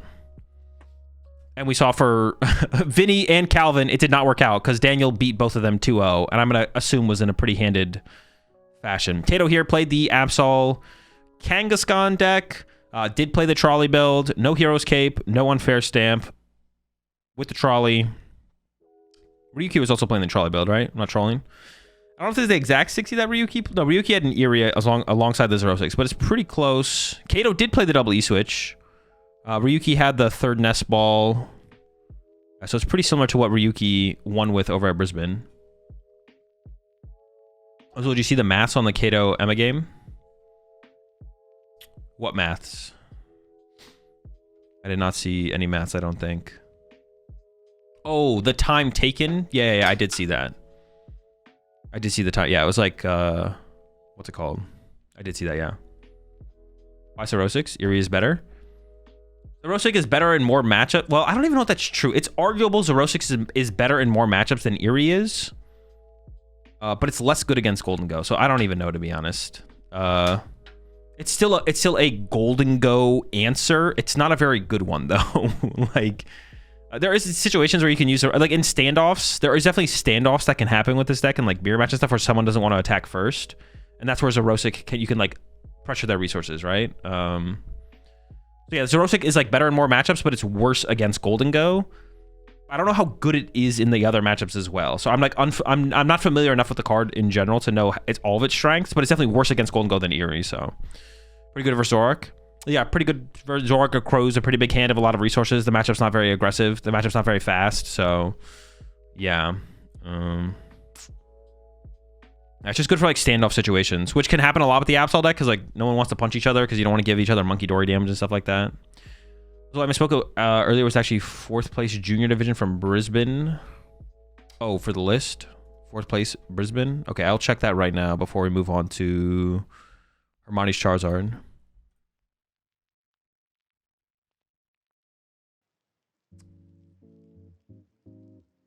Was it? Did you say juniors or seniors?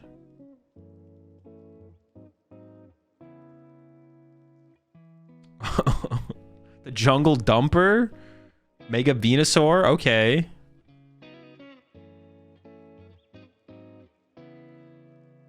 Only 2 Iono played Pokegears. Had the Wochi NEX. Azul coming down towards Trolley Guardy yet? I have not, no. We'll get to that eventually. Hey man, I'm rooting for Mega Venusaur. I hope it gets there. It's cool to see the Wochien EX being played as well. That's a cool inclusion. I mean, I think this card is just like, you should just play this card in the deck. The card's like too good. Wochien carries your late game. Wait, was that, am I trolling? Was that like a top 4? The asymmetrical top 4? How many players were there? 41?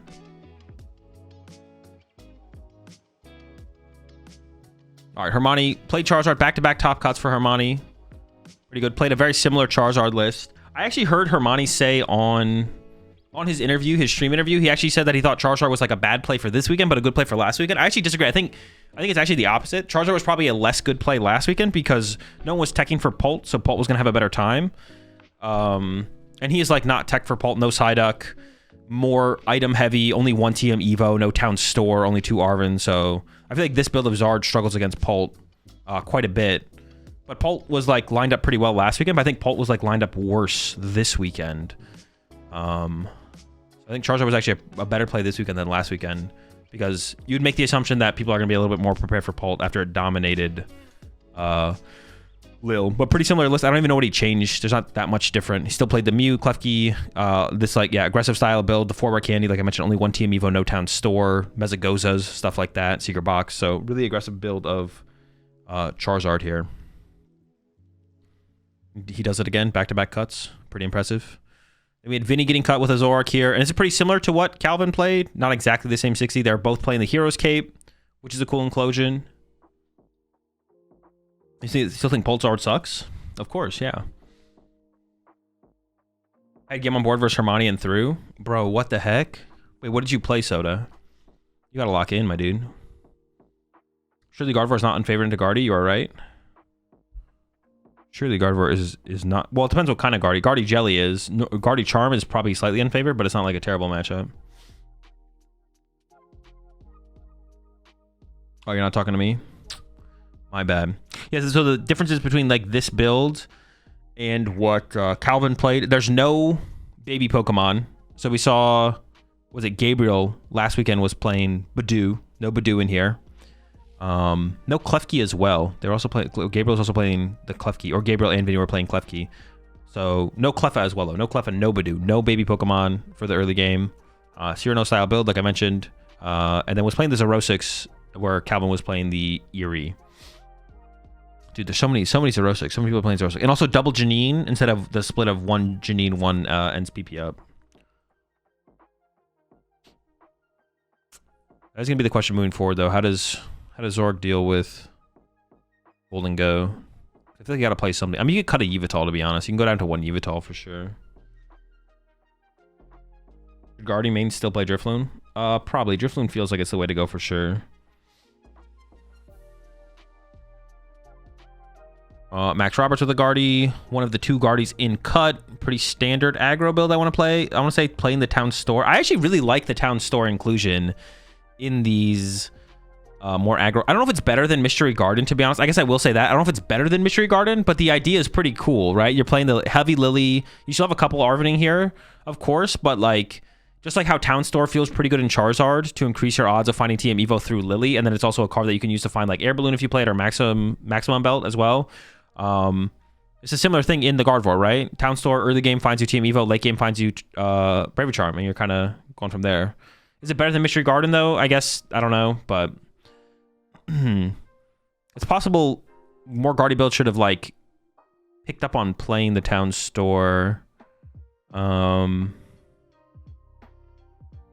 possible Town Store was like better in these more aggressive Guardy builds pre Mystery Garden. Now there's an argument. It's like if you're gonna play in a secondary stadium besides Artisan, is Mystery Garden not just better? Playing just Town Store seems kind of bad. Playing just Mystery Garden seems okay. Playing just Artisan also seems okay. It feels like Town Store should only be alongside Mystery Garden or Artisan. Maybe a 1-1-1 split. Why don't we just like one of each, you know? Right? Yeah. Yeah, exactly. I'm down. 1-1-1. One Garden, one Town Store, one Artisan. Broken. Optimal stadium count. Options. Another Zard cut here. Alexi. Charizard Dusknoir was an unfair stamp build, but we haven't seen the unfair stamp in Charizard in a while, I feel like.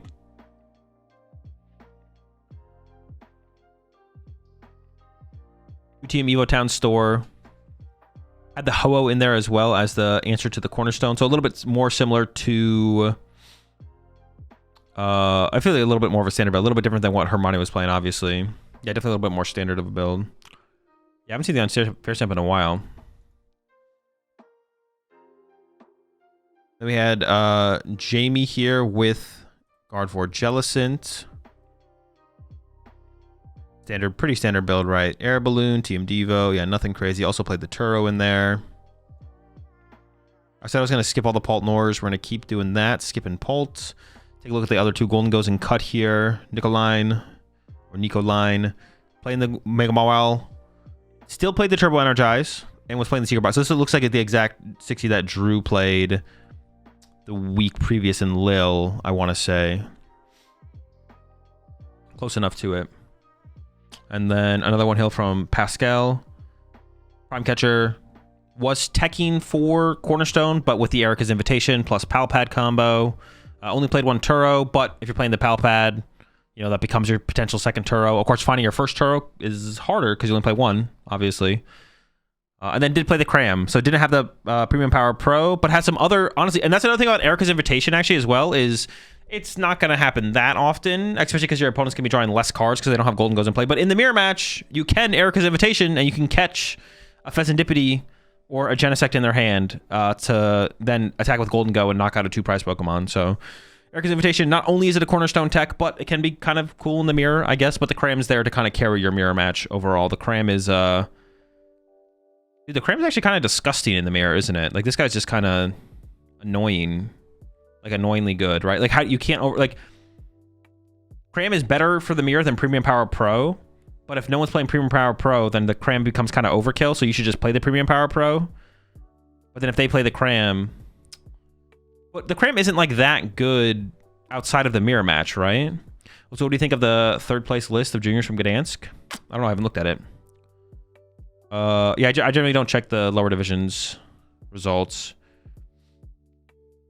Yeah, like you can't overcome, like if you don't have your own cram, the cram just bodies you in the mirror match, right? Like you just get cooked. Honestly, the cram might be the inclusion moving forward because I expect Gholdengo to get a little bit more popular after this weekend going into Vegas. I am on labs. Yeah, the lists are on labs here. We did actually have a 17-player cut, and Marcin here was the unfortunate victim to the 17-player asymmetrical cut here and did not make top cut with the Greninja. But let's take a look at Mike's list first. The Grimmsnarl did play the Shaman, didn't play the Psyduck. We're comparing this like to Arthur's list here. Played a Pokegear over the 4th Iono, which is interesting. I guess Lily and Arven are your way stronger supporters in the early game specifically. And a play that does come up sometimes is you only have Arven in hand, but you want Lily or Iono for next turn, but like you have time. So you go Arven for Pokegear, and then next turn you try and Pokegear into Lily or Iono. Because like no item saves you. The thing that saves you is another supporter. Only one boss, but did play the Iron Bundle. Had the Shaman for the protection against the Pterodex. And we did see that actually come up on stream. Mike played against the Terrabox on stream. Actually beat the Terrabox in the game where Shaman was prized, but then the next game where Shaman wasn't prized was a lot more one-sided.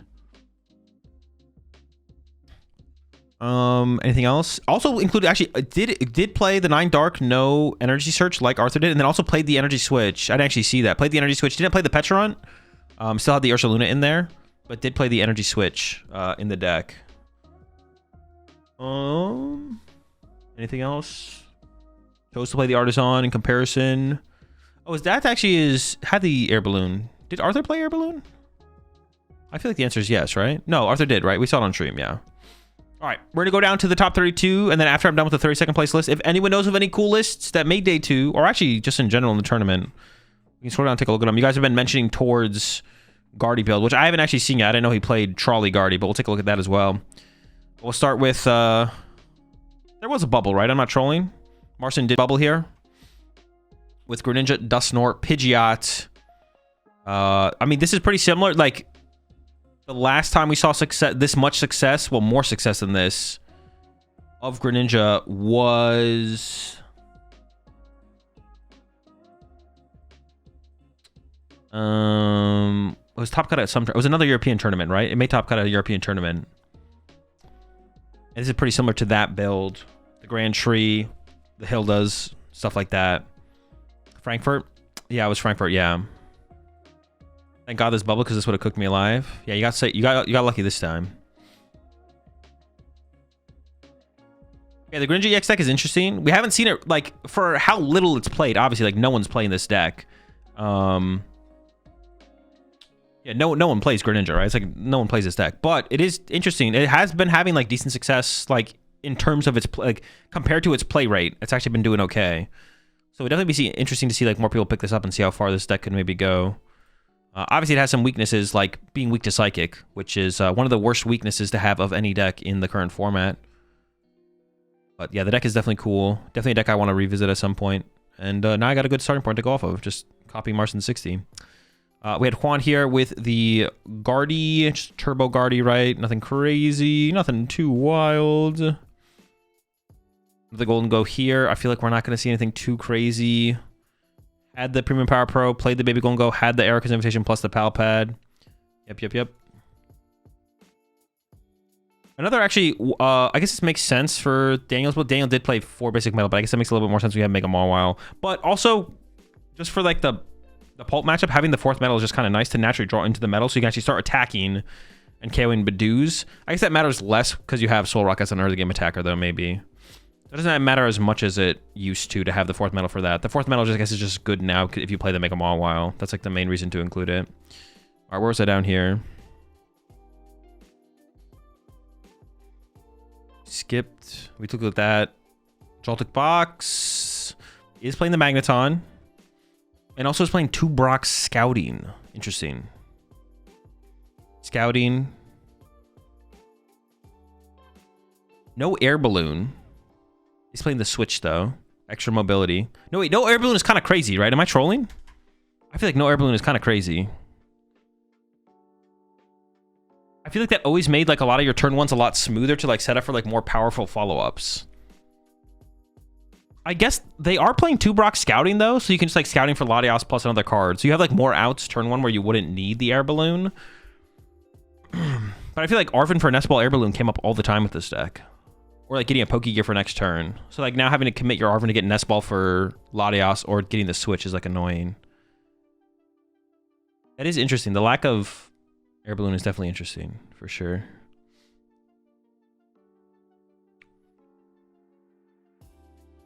Bolt Nor, we skipped those. Raging Bolt, I'm tempted to skip, but we'll take a quick look. And it's Raging Bolt.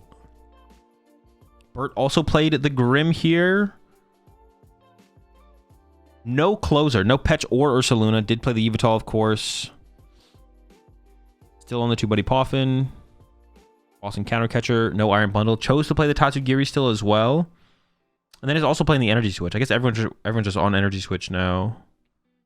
Is that just like the standard in Grim? I feel like I haven't looked at that many Grim lists lately.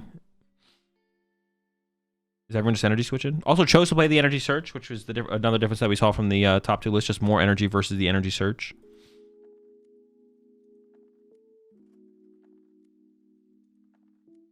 Kazugiri is like actually my GOAT. Yeah, true.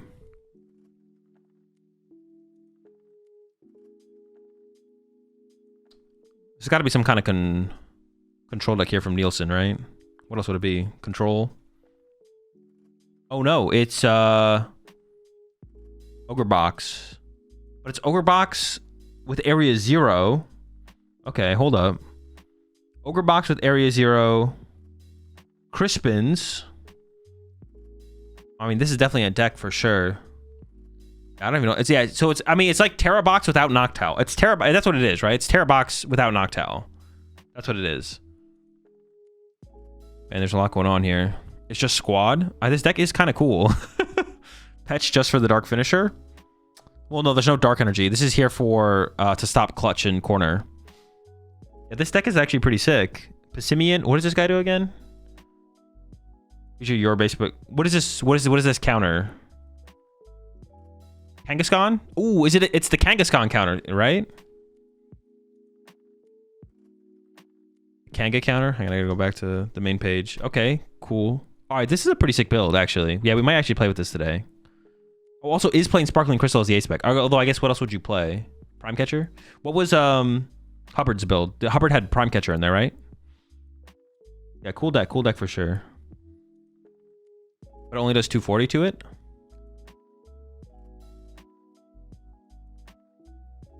No, because you have a full.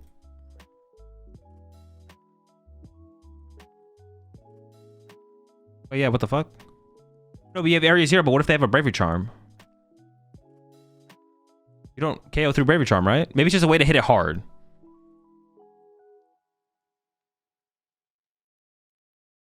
Yeah, 160 times 320. Oh, it counts itself. Okay, so 360. Okay.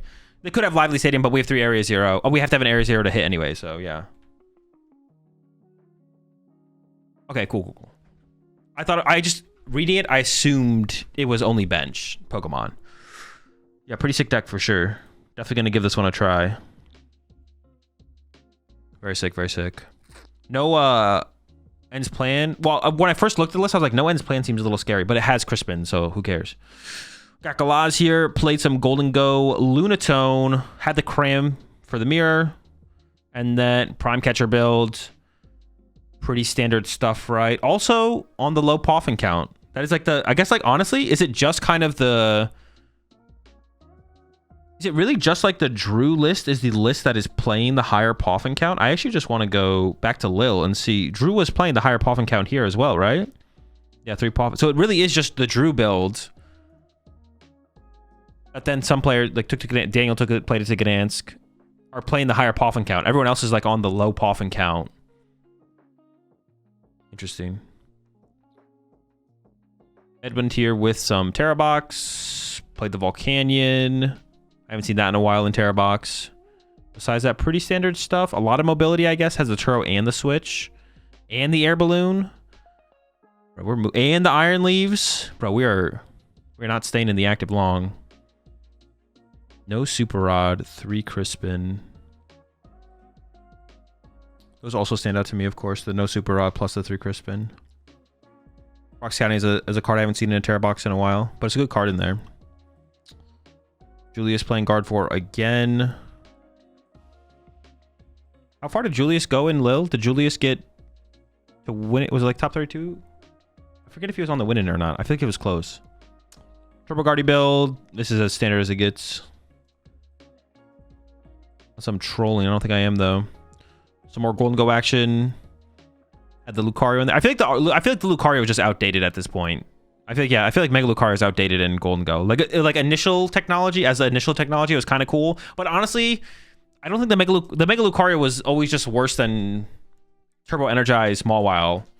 And now we're just down to Mawile no Turbo Energize. Yeah, I feel like the Lucario at this point, I think, is just outdated technology. Because like, what is the point of running it? I think there's no point of running Mega Lucario, basically. Now that we know there's just better ways. The Erica's Invitation is better. The Mega Mawile is better. I'm trying to come up with like an argument as to why you would play the Mega Lucario, but I can't really come up with anything. Is there like a matchup where having just a big dude is kind of cool? Why is Turbo Guard so popular right now? This is the most powerful way to play Gardevoir, but it just struggles against Poltnor, depending on your like Evo counts, stuff like that. Will Mawile be outdated when Lopunny releases? I don't know. Maybe. Luke cooks Eevees. Okay, I could see that. Yeah, sure. Because Lucario is cool. It's kind of cool, yeah. Sarah Ledge early game. Maybe, but it depends if they take a 1-prize knockout, right? Because if they take a 1-prize knockout, that doesn't matter, right? Because they 2-KO Lucario, KO 1-2 prize, so they win anyways. So I don't think Lucario is messing up Sarah Ledge's prize exchange that much. I think you're just getting cooked in that matchup anyways, to be honest.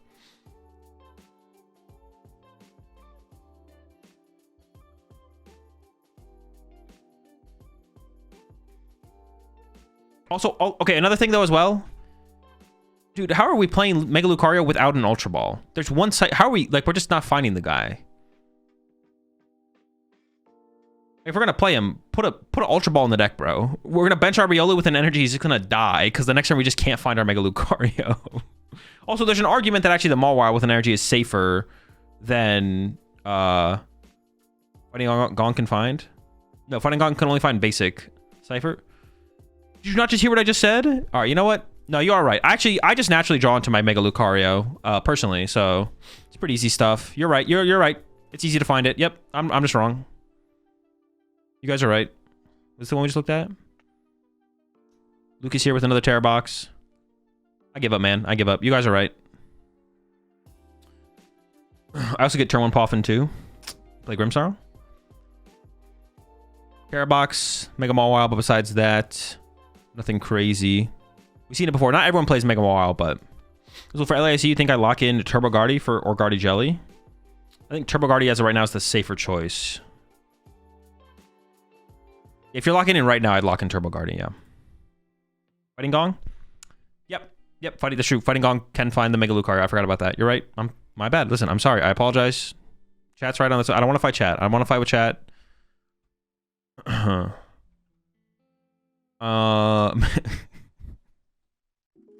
Mega Absol deck. Stuck with the double Cornerstone and play double fighting. Like I said, that's going to be a big question moving into Vegas is if your deck loses to Cornerstone, do you tech for Cornerstone? And if you're going to play Mega Absol, should you play the Cornerstone? If you can find like a new cool innovation, then that would be like the thing to do on both ends. If you can find like a better innovation to tech for Cornerstone, but that's better against more matchups, or if you can find a better inclusion in Mega Absol to beat stuff like Charizard and Gholdengo, dude, that's like so. How are you gonna find a single card that beats both those decks though? You appreciate 200 bits there, Jesse. How are you gonna find a card that beats both of those? The Cornerstone does that. Well, if they're not teching for it, it's gonna be tough. That's gonna be a big question though moving forward for those two decks, Mega Absol and decks that lose to Cornerstone. What call do you make and what do you play specifically?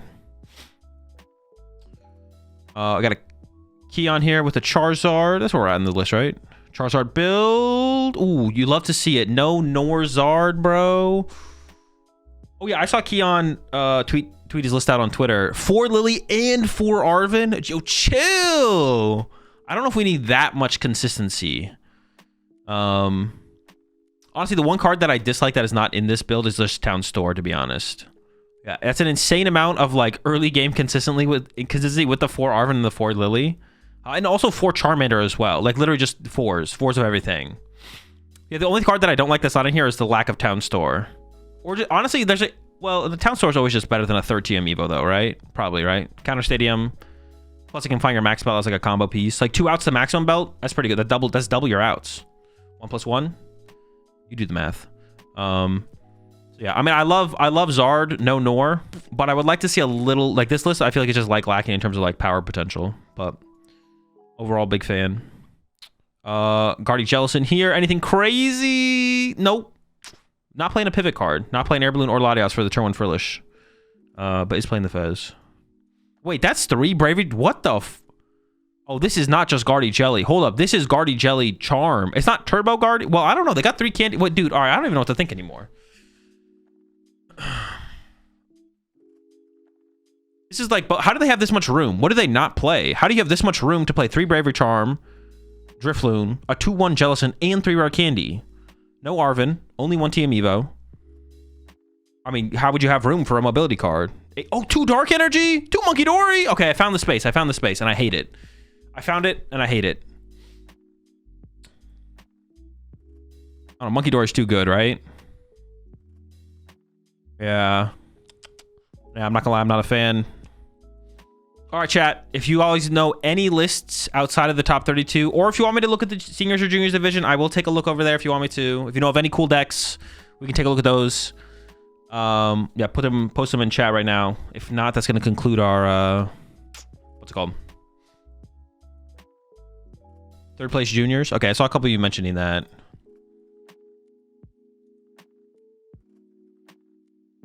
Ah, yes, the good old Ho-Oh Raging Bolt.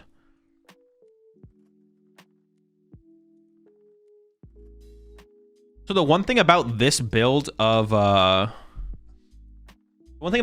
Raging Bolt is you can be a lot more Iono proof because you can accelerate so much more energy into play so much more aggressively. You can be more Iono proof to deal with Iono at the end of the game. Is it better than Ogerpon? I'm not sure. You're also not playing Terra Pokemon at that point, so you don't have Area 0, but you're not playing Noctowl either. So it's like a I don't know, pseudo turbo Raging Bolt. It doesn't feel super turbo, but it feels like kind of turbo or more turbo-y. And then yeah, you can get a lot of fire energy and play really, really fast, which means Iono is like a lot less effective against you. Because sometimes like Raging Bolt would like lose to getting Iono'd, and then they would like draw enough to attack with, but not enough to actually take a knockout. Because they would expend all their energy on the previous turn getting the last big KO, and they have to get another one this turn. But the Ho-Ohs accelerate a lot of energy into play really quickly, potentially, so can make up for that. I think Zoroark is better with Okidogi, Absol, or Hoopa. It's better with Absol, but for the current, like I'm not making like metagame predictions right now, so like I don't know. I haven't thought that hard about like what one would I play at like Vegas or something like that. But Absol is the best of the 3, but the other ones are better. I don't know exactly all of Hoopa's situationals, so I don't have that much opinion on that one. But Okidogi's a better. I think Okidogi's a better cornerstone counter. Absol is the better card. Annabelle won 13-0. Actually, I assume that's probably happened in juniors and seniors before, right? Where someone goes undefeated. This is not like the first undefeated ever, right? I did notice that as we just like switched off that. Absol Crustle at 47th. Oh, Absol Crustle. Oh, we saw a list similar like this at Lil. This actually might have been I think it maybe was Patrick, to be honest. I think maybe Patrick played this literally at Lil. 87th, highest Golduck. Yo, shout out to the duck. Double duck. Cremasoli. 2 ducks. Honestly, it kind of makes sense, right? Just go one step further. Like, the duck is already good against Poltnor, but they could KO your duck, so a bigger duck. The correct answer to the arms race against Poltnor is a bigger duck. Klefki tech? Oh, true. It also gets around Klefki. Very good point. Very good point. Lux Cape, big duck for Zard. Oh, that's a huge duck, dude. 220 HP duck. How does Zard deal? They can't win, right? They just lose. If you get the big duck online, it's over. It's cooked.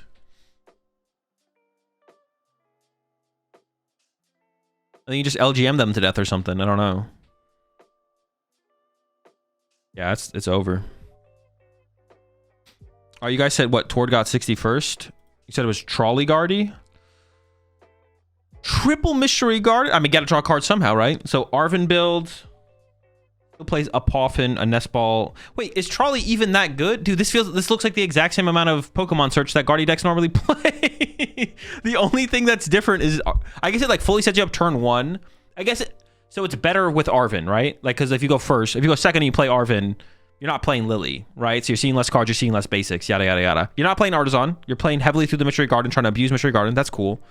And then, yeah, the Trolley just like sets you up fully on the first turn of the game.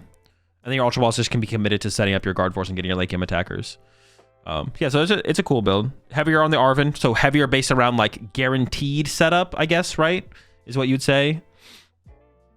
Because when you play the Lily, who knows what you're going to get. But when you play the Arven, you get Trolley, you get Team Evo, boom, your Curliers are online, you're ready to cook. Yeah, so it's a cool build. Definitely a cool build for sure. And then you get to like really lean into the Mystery Garden. It is funny to look at though. Besides the Artisans, it's like +1 Pokemon search card compared to other Guardy lists. Because every other Guardy list is what, like 4 Ultra Ball, 2 Nest Ball, 2 Artisan, right? I mean, it's like that's +3 Pokemon search cards, I guess. But you get what I'm saying. I guess you lose access to Secret Box, right? The deck isn't playing Secret Box, so that's like another thing you don't have. But you kind of have, if you're gonna play it this route, you kind of have to play. I don't know, could you get a? No, you kind of have to play the Trolley probably, right? I'm trying to like think, could you just like not play Trolley in here and still kind of build it the same? Maybe not, right? Obviously like how Guardy decks are built in the past, right? The heavy Arven stuff, but you probably need the aggressive Pokemon search to play the game consistently. Makes sense. I don't hate it. It's a cool build. We might give that build a try as well, to be honest. Actually, you know what I should be doing? I should be starring the players' names of the decks that I want to play with, so I can go steal their lists later. Ooh, dude, once again, sick feature for that as well. Shout out Robin. Was there any other list that I mentioned? Oh, the Terra Box deck. Was it this one from Nielsen? Nielsen's Broken Passimian deck. Boom, starred. All right. Check Owen at 61st. Owen Dalgard. Y'all said, dude, if this is not spicy, I'm not even looking at the deck yet. If this is not spicy, you're all banned. I'm banning everyone. Okay, I like the Shaman tech. Terra Box is pretty good right now. Played a Frillish as well. I have no idea where the Frillish lines up. I have no idea how this guy is helping you. I'm sure it does in some way. And then, yeah, those are the cool inclusions, right? Shaman to protect the bench from the Terra Box stuff. That seems decent for sure. Honestly, that almost feels like you just kind of need it at this point. Like, yeah, I feel like if I was playing Poltnor at Vegas, I think I'd play Shaman, bro. I just don't want to deal with... I don't want to deal with Terra Boxes and Flareon decks with Water Ponds, bro. Screw that, bro. Just put the Shaman on the bench, body them, and move on. It turns like an unfavored matchup to a favored matchup. Like, this is a pretty dramatic percentage shift, to be honest, from like unfavored to favored. And it can come up against Guardy. Not really. That's kind of a fake. Shaman being good against Guardy is kind of fake in Pult, but like it technically could help, I guess.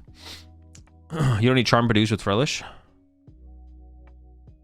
I mean, we weren't Charm Badoos in it in general anyways, right? I guess you can also, with Latias, you could like turn one Frillish as opposed to turn one Badoo. I guess it's just like a tankier Badoo, right? I've seen the Terra Box Absol from Carter. I have, yeah. We took a look at that. We took a look at that before, yeah. What about just play Candy and Pult? There's an argument for that. There's an argument for that, but that doesn't make your Shaman, I think, gives you a better Terra Box matchup than Candy does. Like with Candy, I think you're still unfavored against Terra Box, but it's closer. 164. Is it just Soda? Soda played, dude. If this is just a normie Poltnor list, oh my gosh, bro. Mount 96th. Fabrizio, Celtic Box with the Mega Mawile and the Pseudo Wudo. Wait, for try to no way, is the Pseudo Wudo in here for try to imitate? Is that really why we're... For what? 4 Candy? Oh, do you have 4 Candy in your build, Soda? Okay, my bad. The Mega Mawile is super cool. I actually want to try Joltik Box with the Mega Mawile. Kills Kangaskhan? Yeah, kills Kangaskhan on a flip. We're all in on a flip. That's it? That's what we've come to? That's our only out? Chaos Kanga? Okay, it does not KO Kangaskhan. You have to hit heads. Yeah, we got to lock back in here. But I honestly, hold up. If that's your only out, I don't hate it. Like, if the matchup is that bad, you just want to put it on a 50-50, then I'm kind of down. I am down. If the matchup truly is that bad without it, then all right, sure, whatever. One of tech card gives us turns a terrible matchup into a 50-50. Sure, let's do it. 50% dubbies. Yeah, 50% of the time. You have Iron Leaves. How's unfavored? They attack with Kangaskhan. Like Mega Absol, Mega Kangaskhan only attacks with Kangaskhan in the matchup. You could also just like set up 2 Pikachus and punch them twice with Pikachu, right? Oh, but they could Gust KO your bench Pikachu after you. No, well, it depends who's ahead on the Project Exchange. I mean, auto loses Kanga stall, I guess. I mean, yeah, but that's not like a real deck, so like it's not a deck like you. It's not a meta deck.